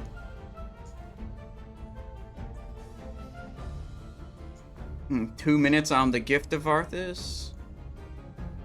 Do that.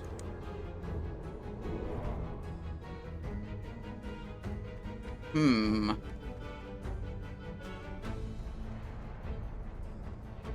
Alright, we missed another one, apparently. Don't worry about it.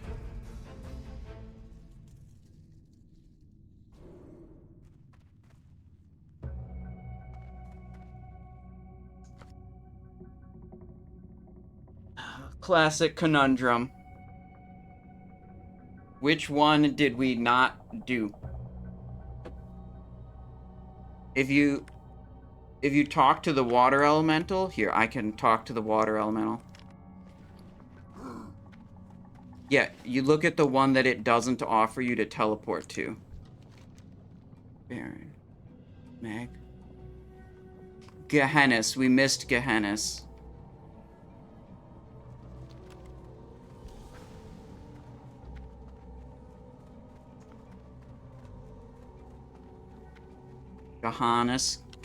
Genesis. Big pog damage. Swix coming in with a prime. Thank you very much. Thanks for all 2 months the of support. Content. Keep up the big deeps. Thanks for all the road content. Keep up the big deeps. Well, I'll do my best, dude. We're making our way through Heat 3 here, and I'm loving it. This is this guild's first foray into Heat 3, and it's... I mean, we did die a raid wipe to Gehennas after one of our tanks had the curse that prevents them from being healed and then died. You know, such is life. But we've been blasting the rest of the raid without world buffs and one-shot everything. Aside from Gehennas.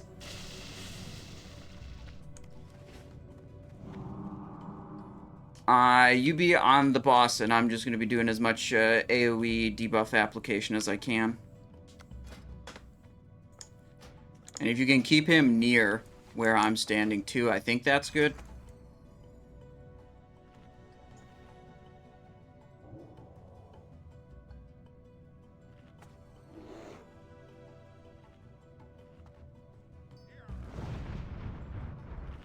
All right. Oh, shit. Everyone is here. Yeah, nice. Rabid Walrus coming in with a tier 1. Thank you so much for 3 months of support. Welcome back to the channel. Hope you're enjoying this Heat 3 and hope you're having a good day. Let's see. What else we got to refresh here? Titan Flask. Chili. Yep. We're in the AoE setup. Poisons on weapons, because we're gonna just spam Fan of Knives and put Occult Poison and Sebaceous Poison up on all the targets at once.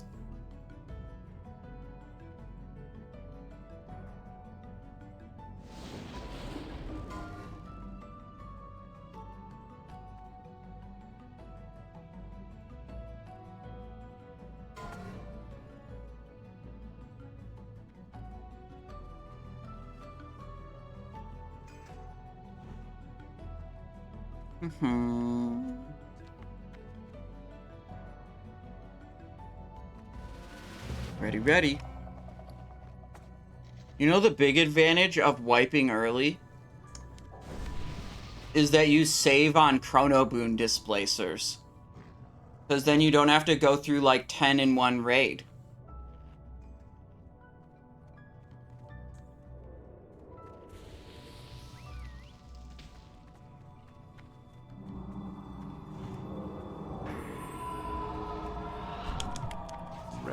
Mortals, none may challenge the Good.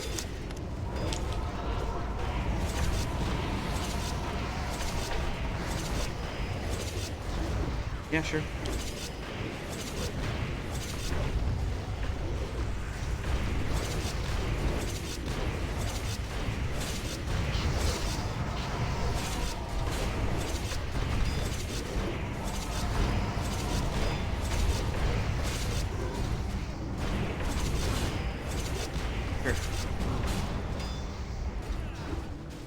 Something about an orb.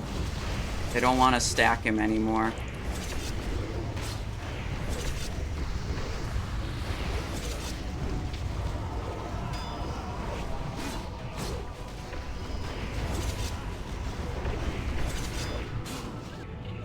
Teleported.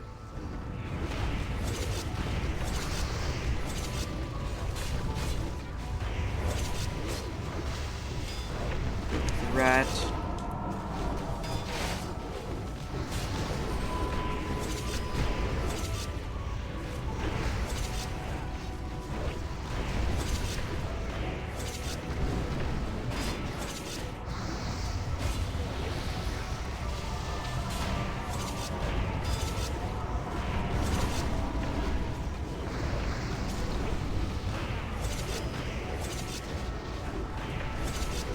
They gradually spread out when you have a lot of mobs on you.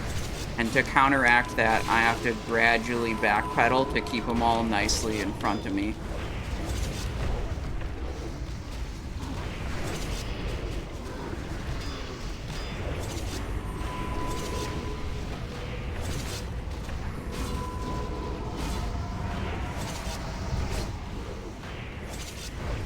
Free up the stone shield.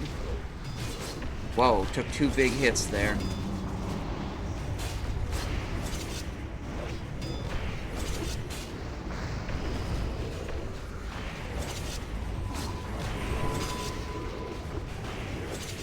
Teleport.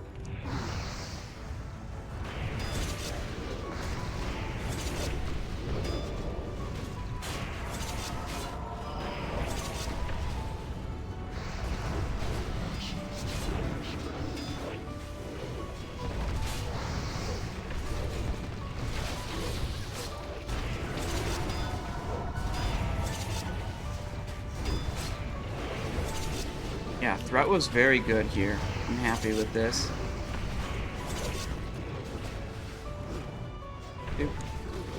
We're almost done here.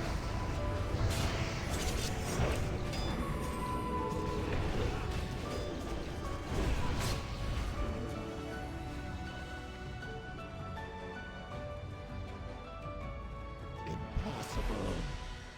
Stay your attack, mortals. I submit. I submit.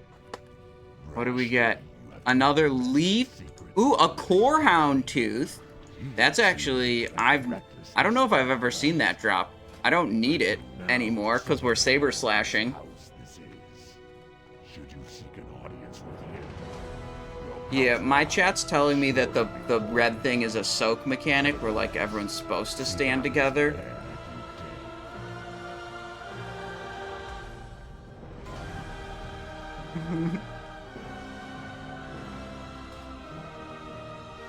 No, we don't need CHT here.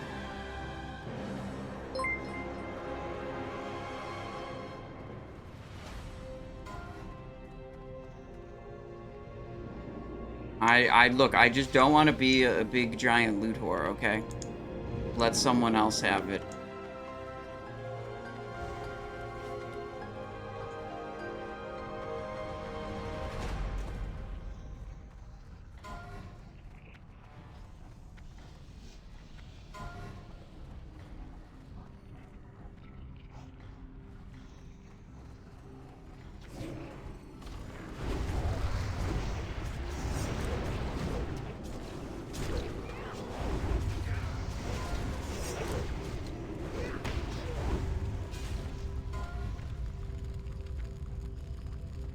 Scorchcore boot, I do not need. Already have that for both main spec and off spec.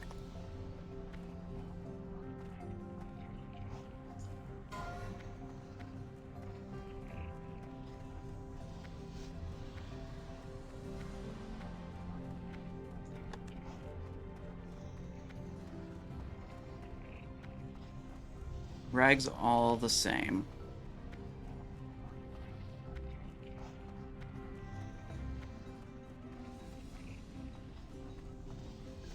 No. When you kill Ragnaros, Duke Hydraxis will show up like he normally does, right? And he's like, congratulations, you... whatever. And then he has a dialogue option. That, when you click the Duke Hydraxis dialogue option, then it spawns the meatball boss. So, we want to not do that. Like, you guys might have tier armor, but... you know, just hold off. Don't talk to him. We'll explain the boss, and then we'll summon him, and then you can turn your armor in after we one-shot him.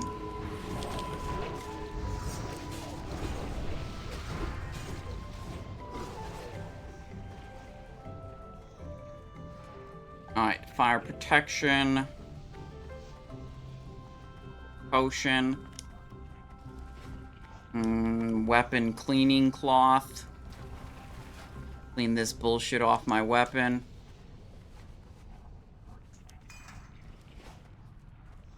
Repair bot at melee. Let me hit that for sure. Shuriken toss, not what we want to have here. Poison, no, Shadow Step is what we want to have here. Fan of Knives is what we want for the ad phase.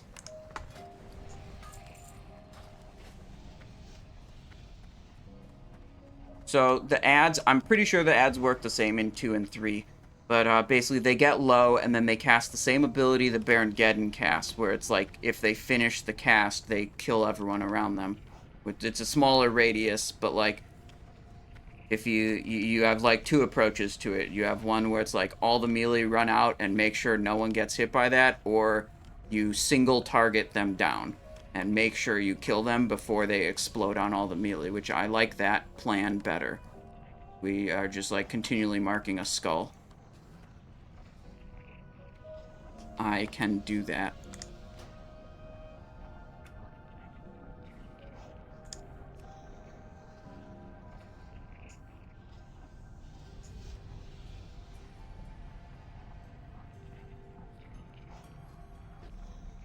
Yeah, okay, I should be able to...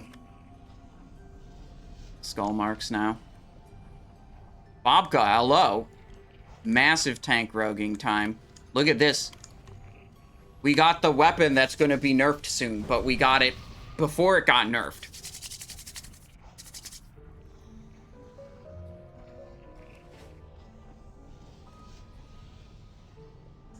Passed on it this week. I mean, I think the nerf is not going to hurt tank as much because tank gets all these extra strikes from unfair advantage, so they're still going to have pretty good uptime on that effect, I think. It'll definitely hurt DPS a lot more. I don't think it's stupid to pass on it as DPS, but it's like, it's going to get worse for basically everyone, you know?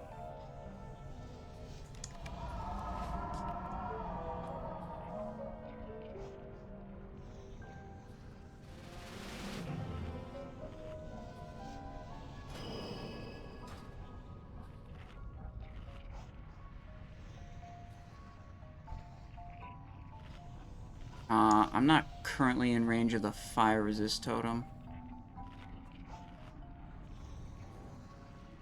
Now I am. Oh, he says it just wasn't down. Okay, makes sense.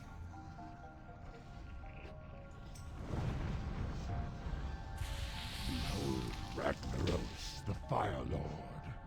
He who was ancient when this world was young. Bow before him. All right, rogue main tanking. Bow before your ending. Giga fire resist on this guy. Too soon. You have awakened me too soon, Executus. What is the meaning of this intrusion? These mortal infidels, my lord. We have invaded your sanctum and seek to steal your secrets. Okay. How many bindings you seen drop? We saw one drop today and one drop last week. I got last week's right half, and it was another right binding today. I think I saw one other binding on one other raid, but I didn't get it. Justice shall be met indeed.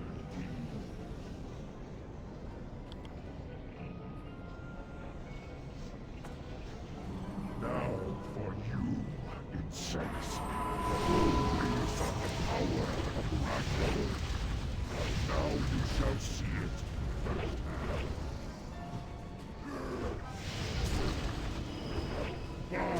firsthand. We were supposed to do that. Okay, we need a little energy. Yeah, we're kind of slow on the... I'm slow on getting this debuff up. Parried when I was gonna put it up. Now I've got it.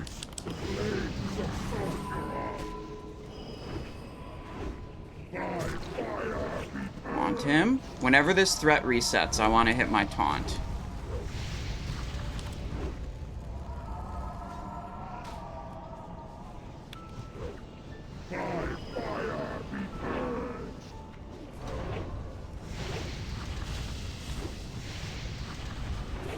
And if we ever get knocked back, it's instant Shadow Step taunt. But the hope is that we actually just don't.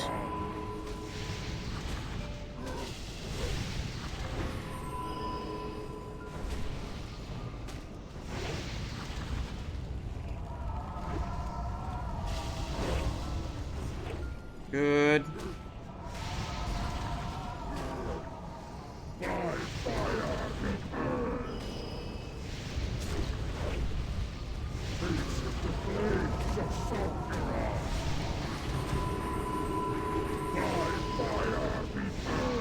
That was a bad spin on my part.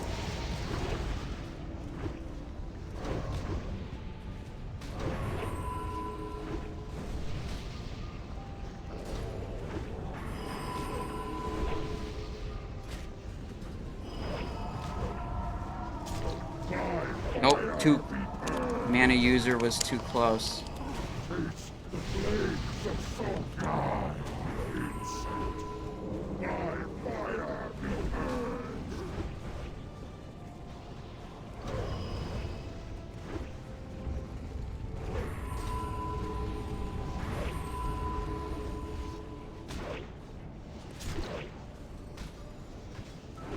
Okay.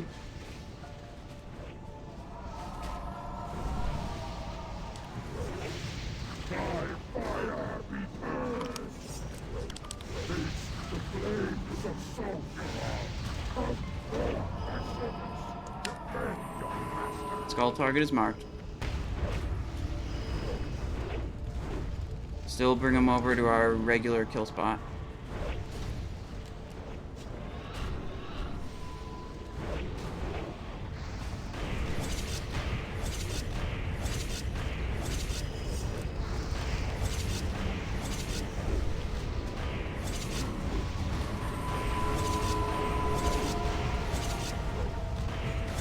New skull.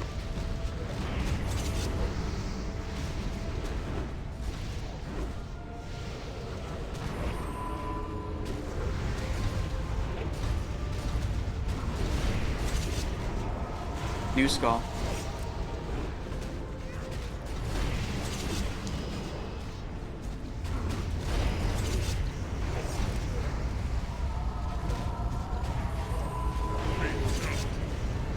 No, one got low that wasn't the skull.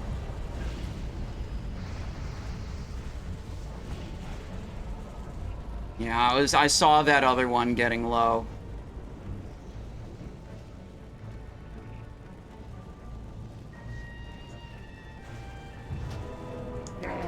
Well.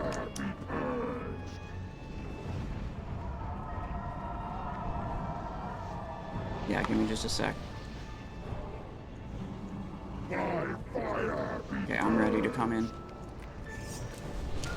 It's on Simon.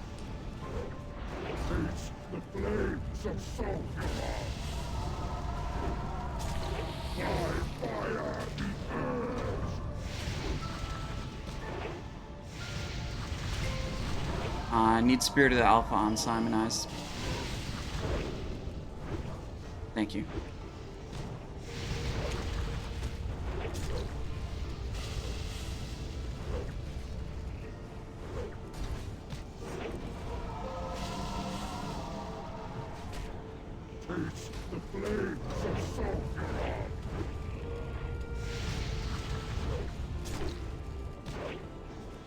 This is going to be a second submerge phase. I still have a Thistle Tea to try to gather them, though.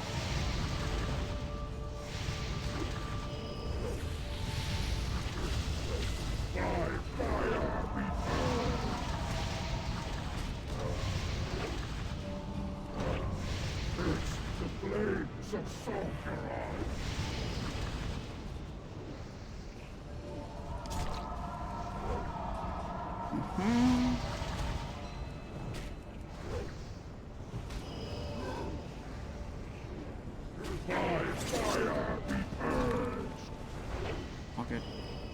There's a Son of Flame up.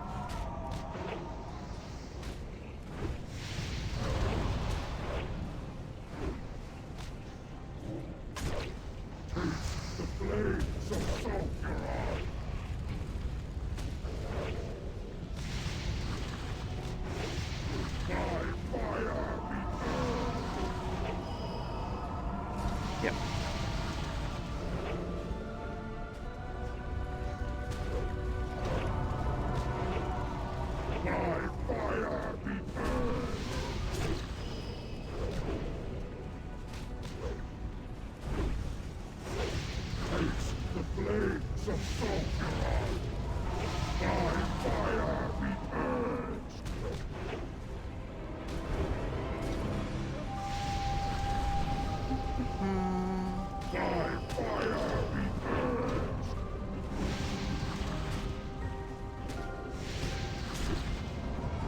Yeah, I want to start collapsing.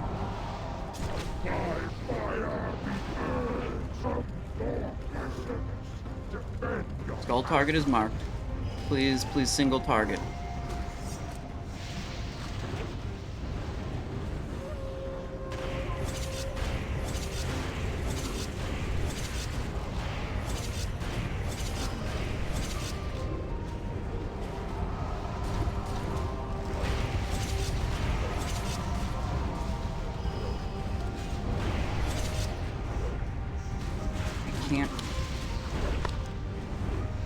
New skull target is marked.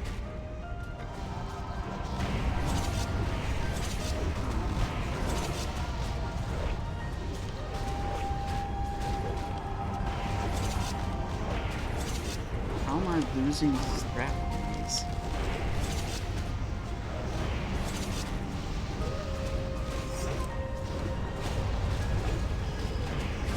Yeah, I'm down.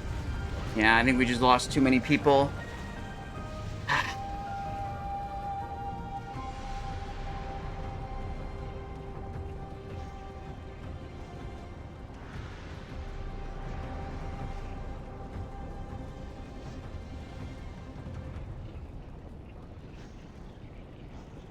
Whew.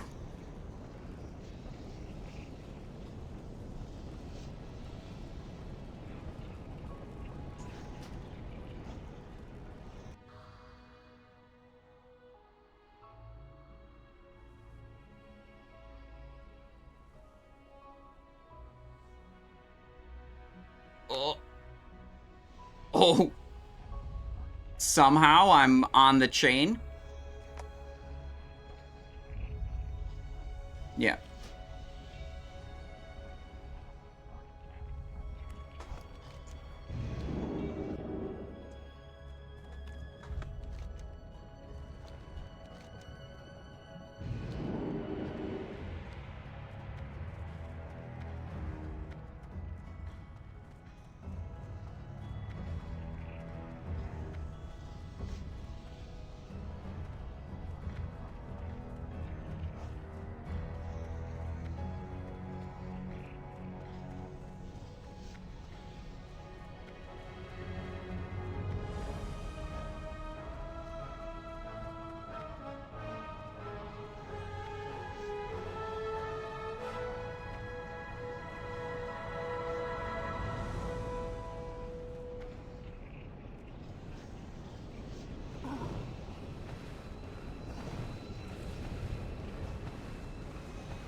Alright. Called poison refresh. This thing, this thing, this thing still have the flask. Superior defense. Elixir of fortitude. Greater fire protection.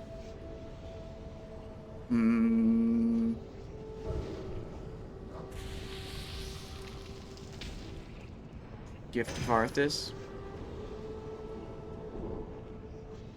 We do the 10 minutes when we're closer to being ready.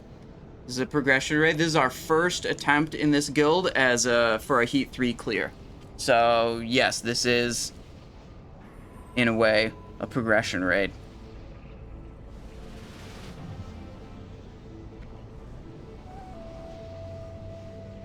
Alright, let's hit our 10 minutes and then we'll press ready. That's Squid, Chili, Rumsy Rum, and Juju.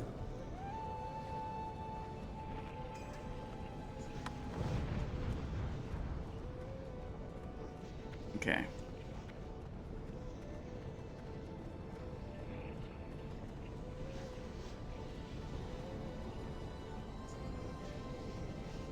Melee may want to check your weapon durability.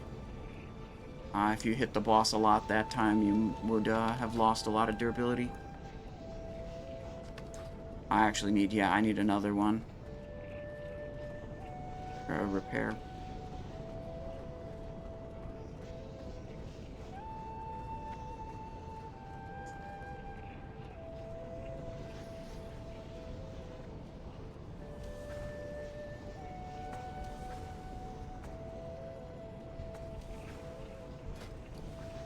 Repair bot's down.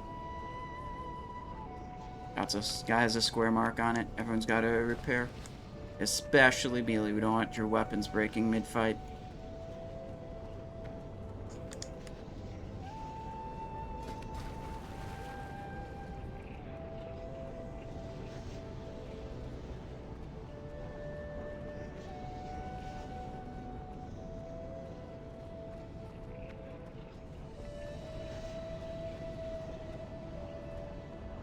we can position how we want as long as no one actually attacks the boss. You know, don't even target him, don't press anything. We can get into our positions.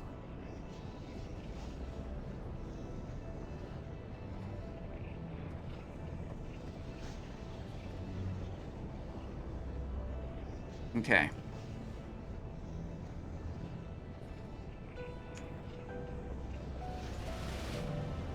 Ready. Round 2.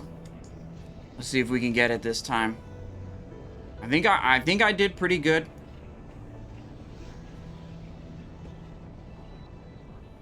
We just had that death on the... I mean, I saw it coming, so I should have avoided it, but, like, it also wasn't the strategy that was supposed to be happening with the sun, with multiple suns dying at the same time. Anyways, time to go again.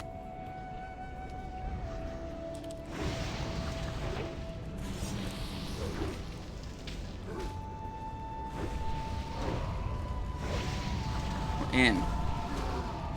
All the cooldowns are really being saved for the ad phase.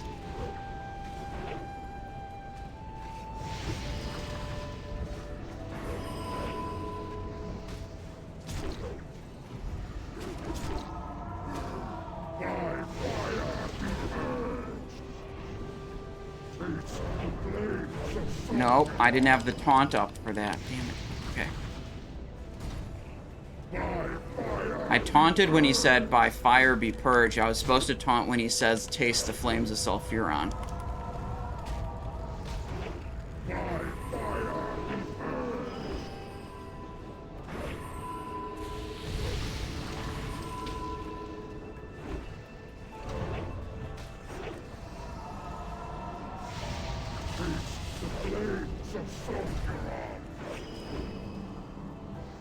Flame tasting, obviously.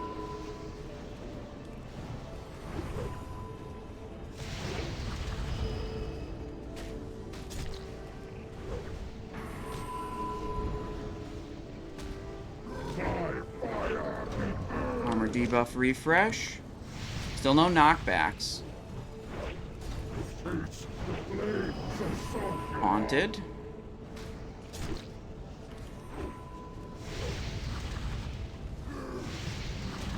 Ugh, I got an elemental fire on me. It's a big nasty debuff. Gonna refresh this armor potion. Good. I think I forgot to do that mid-fight last time. I probably started taking big damage. Part of the way through.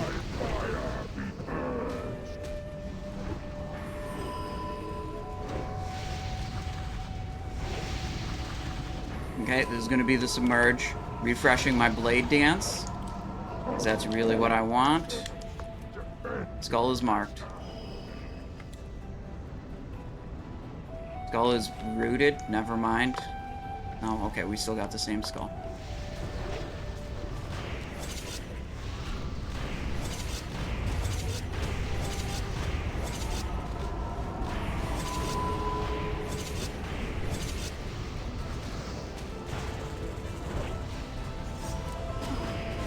New skull. Am I missing any of these? I don't think so.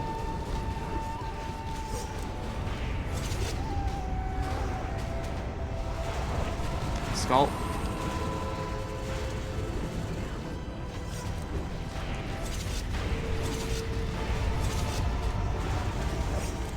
Low health one, skull.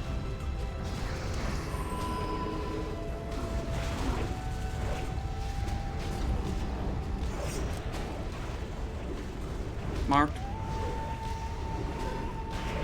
I'm gonna start dragging them the opposite direction.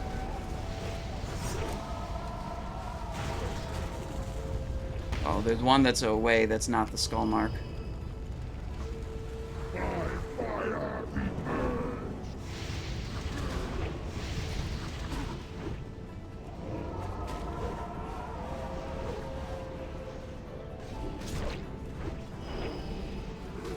Shadow stepped back into the boss. Armor potion up. Slice. Sunder's on the boss, but I need to put expose on the boss. There we go.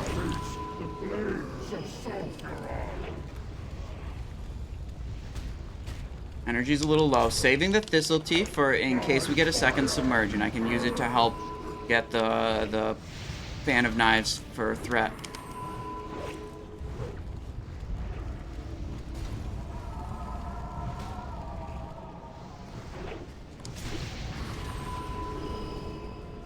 I'm using the Thistle Teeth now to save this armor debuff.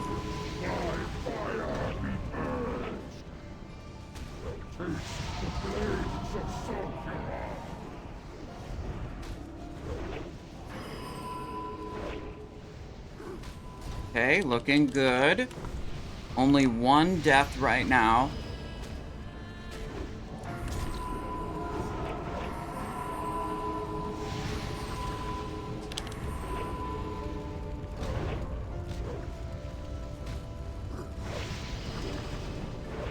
%. Everyone's alive. Tasting the flames of Sulfuron, obviously.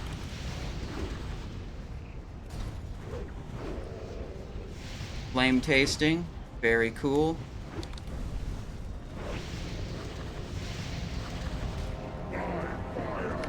Armor debuff refresh.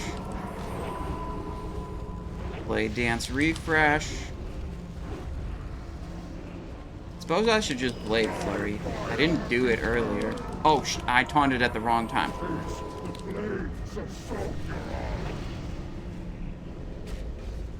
I used the Sapper Charge to get that threat back because I had accidentally done the wrong timing on the taunt. Re-up the armor potion that fell off for I'm not sure how long exactly.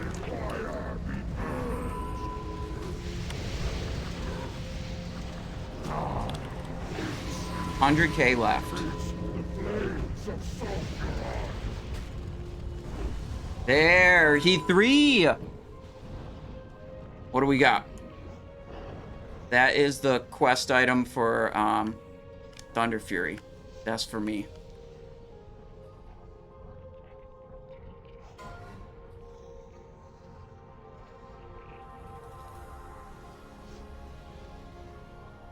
Gross cape.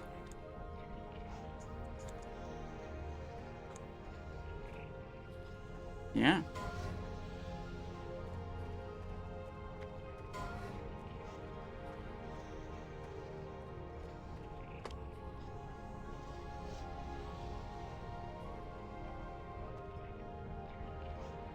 Alright. Not the greatest loot, yeah. What? Does this have to be master looted to me? I guess it has to be master looted to me.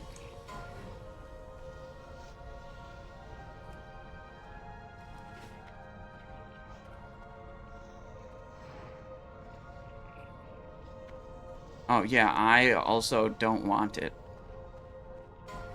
Yeah.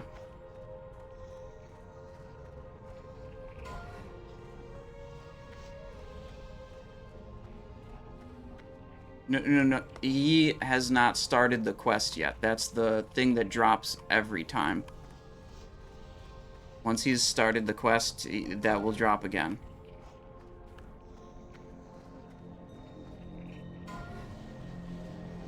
Scorchcore gloves, that's off spec for me.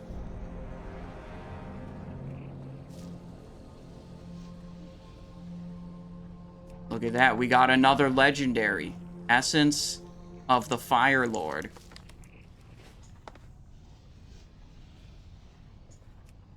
Alright, we gotta explain the meatball boss. Once they're done handling this loot.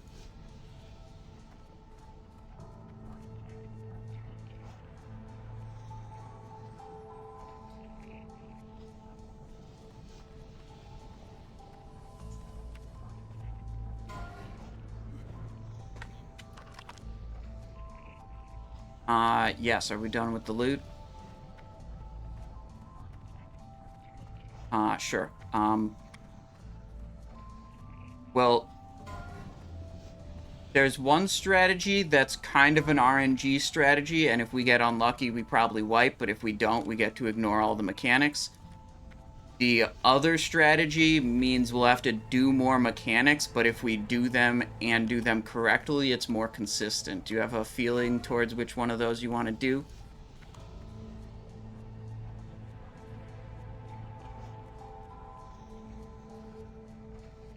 Okay, well, it's the full gamble strat then. I'll explain that.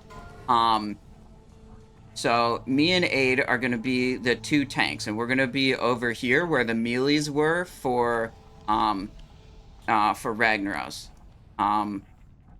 Aid's, it's actually way better if you're the primary tank on this one, because a lot of my abilities don't work because he doesn't hit you with physical attacks.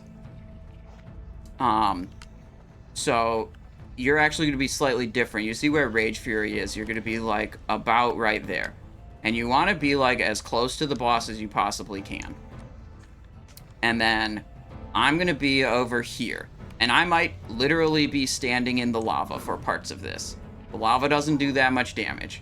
But what I'm doing is making sure I'm the closest person to the boss. And that baits the meteor ability. He's going to constantly drop meteors, and they're really annoying. And as long as you guys fuck off and stay far away from the boss, I'm just going to handle that completely. And you guys don't have to worry about it. Then everyone else in the raid is going to be right here, where the tanks were for Ragnaros, basically. But not, like, right up against it. You can melee him. You can melee the meatball from, like, this far back. And then the hunters will have to stand, like, a little bit farther back. Right, so if all goes according to plan, everyone in this giant clump here will literally just stand still and zug the boss. There's going to be ads that spawn and come and attack these Hydraxian firefighters, these water elementals. You can fear them if you want to. You can CC them if you want to. You can ignore them if you want to. They're not important. Just don't draw threat on them. That'd be really annoying, because then you take damage or whatever. Yeah, just ignore them. You just stand still and zug the boss. The way that this strategy goes wrong is Molten Core has an ability. It's like a handshake mechanic. He's going to put a debuff on 2 different people in the raid. And every second that they're not next to each other, they're pulsing a shitload of fire damage. And every time they hit someone with that fire damage, the next tick of the fire damage does more damage.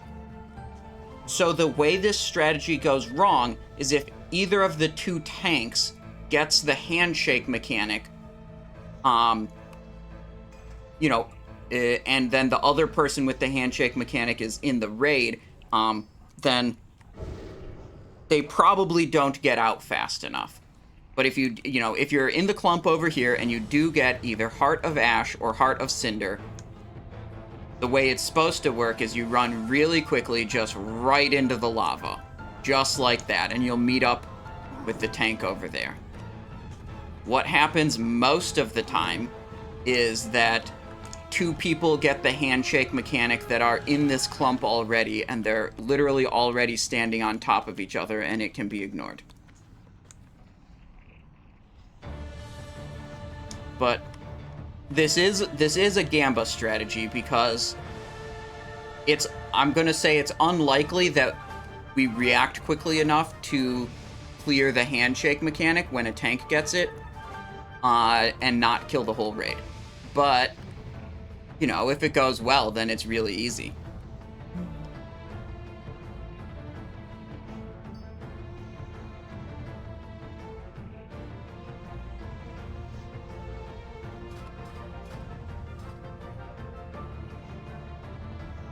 Right. And it's probably a wipe, because probably the person in the clump here is not going to react fast enough and move out fast enough. It is theoretically possible. The raid can take 2 ticks of the fire damage, and the 3rd tick will kill them all. AIDS, you're going to be, like, right here. And then I'm going to be moving back and forth over here, baiting the meteors, which I've never done before, but conceptually I understand what I'm supposed to be doing.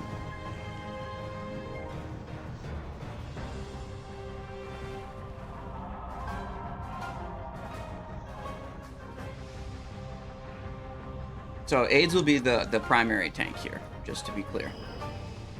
I will still need heals, because I'm probably just going to be swimming in the lava most of the time. And you do still need all your fire resist.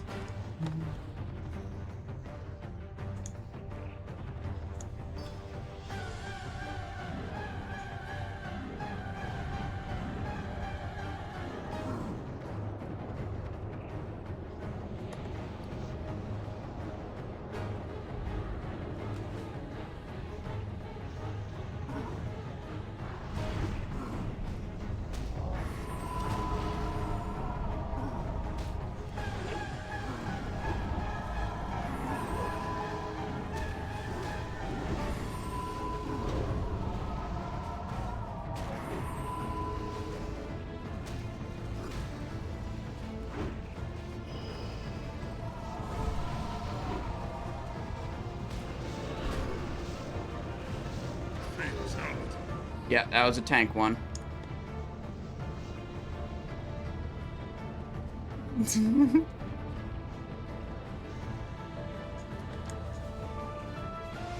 Well, no, I had the debuff on the tank. I don't know who had it in the group. I sprinted, I moved quick.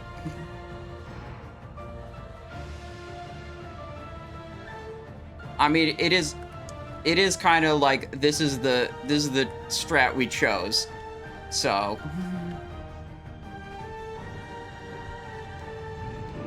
yep.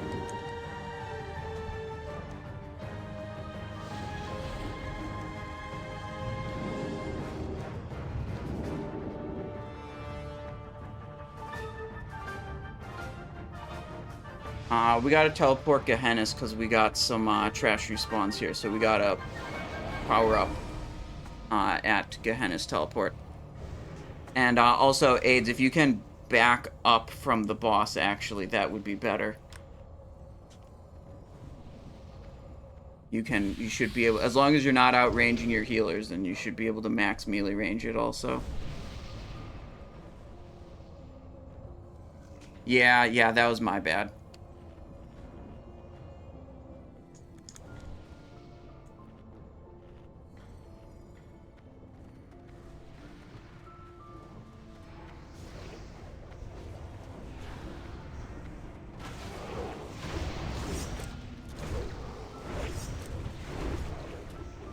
No, I will just be the only one who baits the meteor.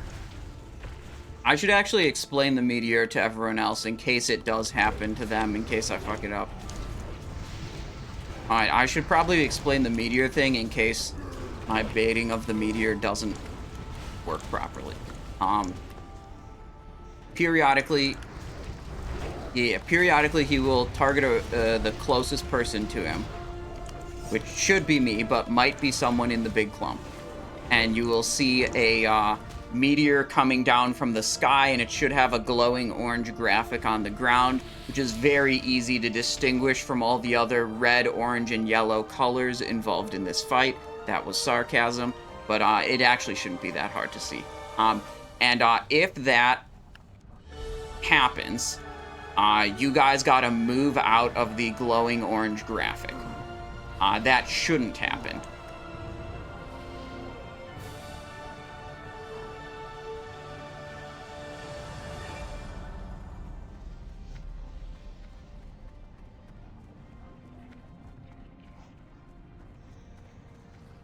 Do not talk to Duke Hydraxis until we're good to go again. Repair bot is still up.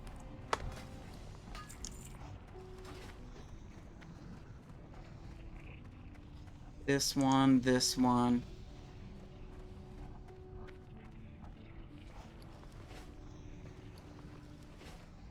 Oh, hey, do you have Gift of Arthas? Oh, L.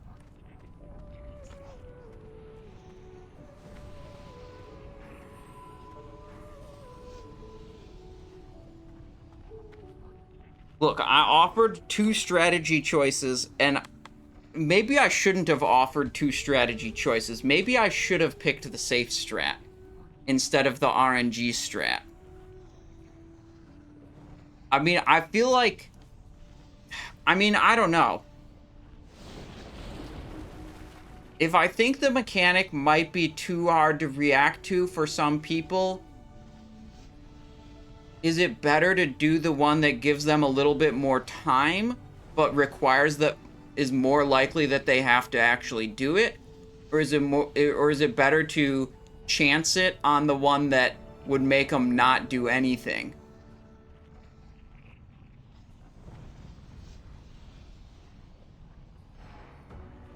Also, our second tank is disconnected again. That's what we're waiting on now.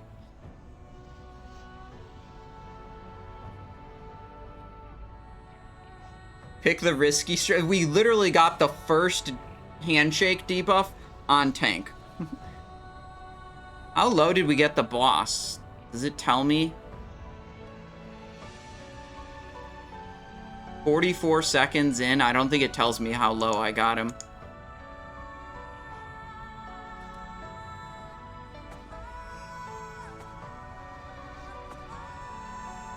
Yeah, I mean, like, even if they did move, the reaction time they need to make this strategy not wipe is probably unreasonable. You know, I would say.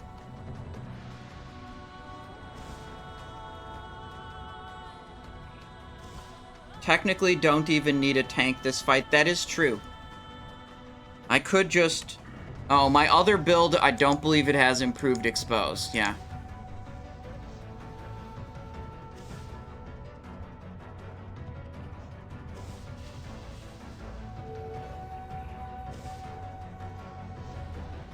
Don't even need a tank. That's actually true. What if you had 2 clumps of people and then you still, like, literally didn't have a tank, and you just had one guy on the other side baiting a meteor?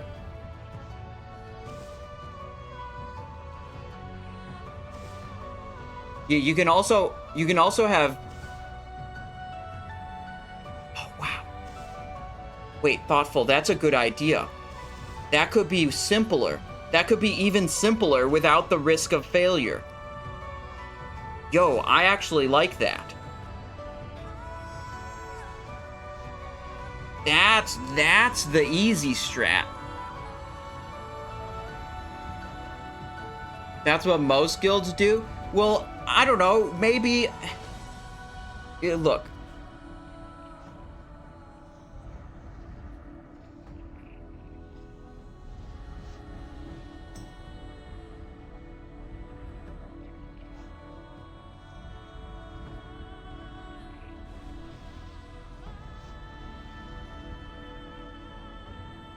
Okay. My chat suggested to me a strategy that I've never done or heard of before, but I immediately liked way better than what we were doing, and it arguably is simpler. Well, it's whatever. I would, instead of having tanks on the opposite side, we're literally all in the same clump, okay? We're just all together right here. And the meteors will spawn on the group, okay? And the meteor spawns on the group, and we go over here, okay? We're out of range of the meteor, and we all move together. And then another meteor spawns, it's okay. Right back like that. Yep. Yeah, but you just gotta follow the square guy. The guy with the square on his head.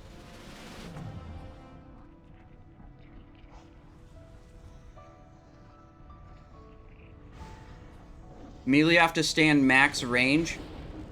Hang on. Is there anything else I need to know about this?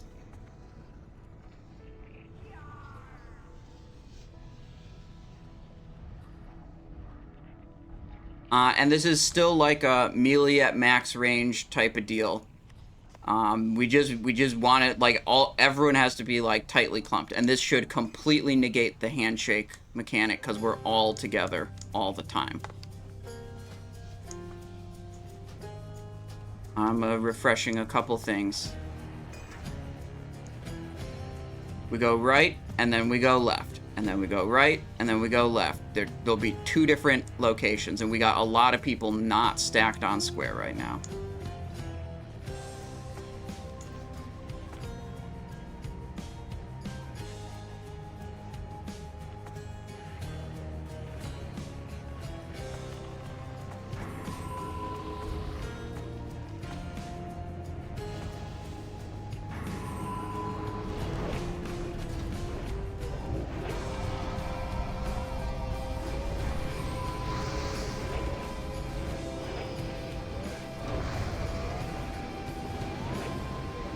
Move.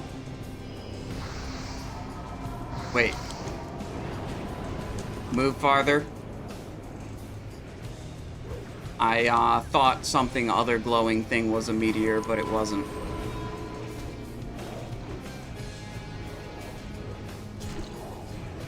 Move left.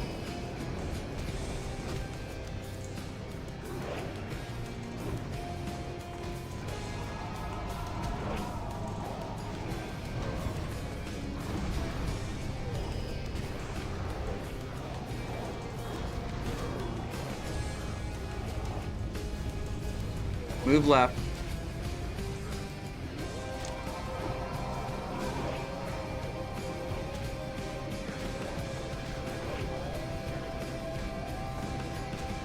It's on Simon. Move right.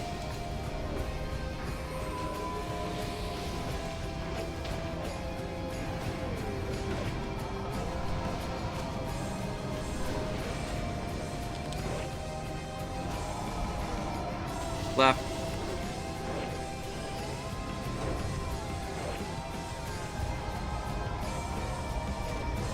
We lose.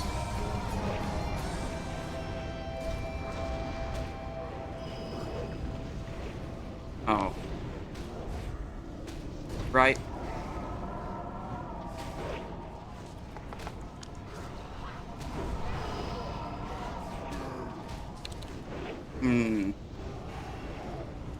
Well.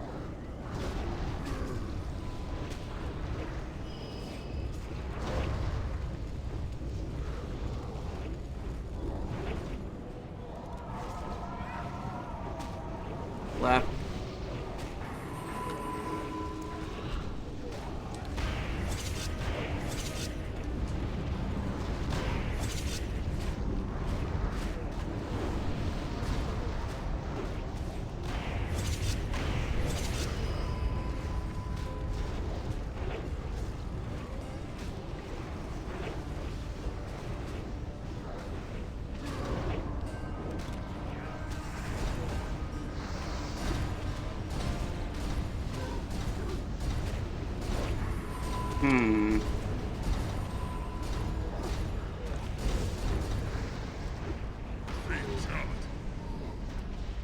Alright, well, we very nearly met the DPS check.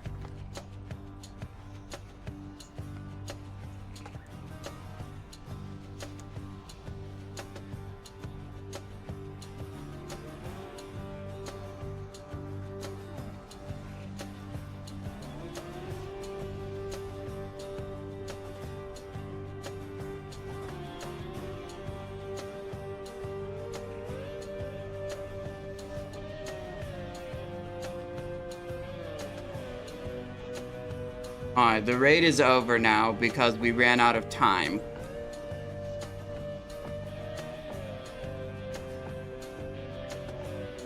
Yeah, but think about how much time that fight took. Like, we hit the DPS check. And if you fail the moment a tank gets the thing, you have to get really lucky for that strategy to work.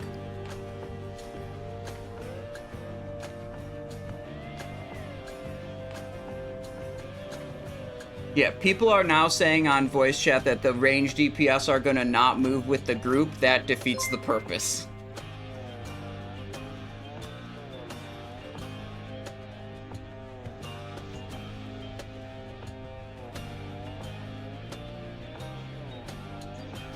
Alright, we'll come back Monday with world buffs.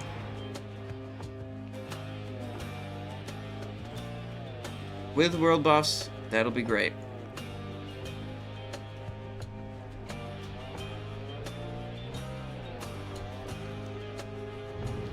Okay. Sounds like the PTR is up, so let's go check that out. Unfortunately, we didn't kill Molten Core, but we'll get him Monday for sure.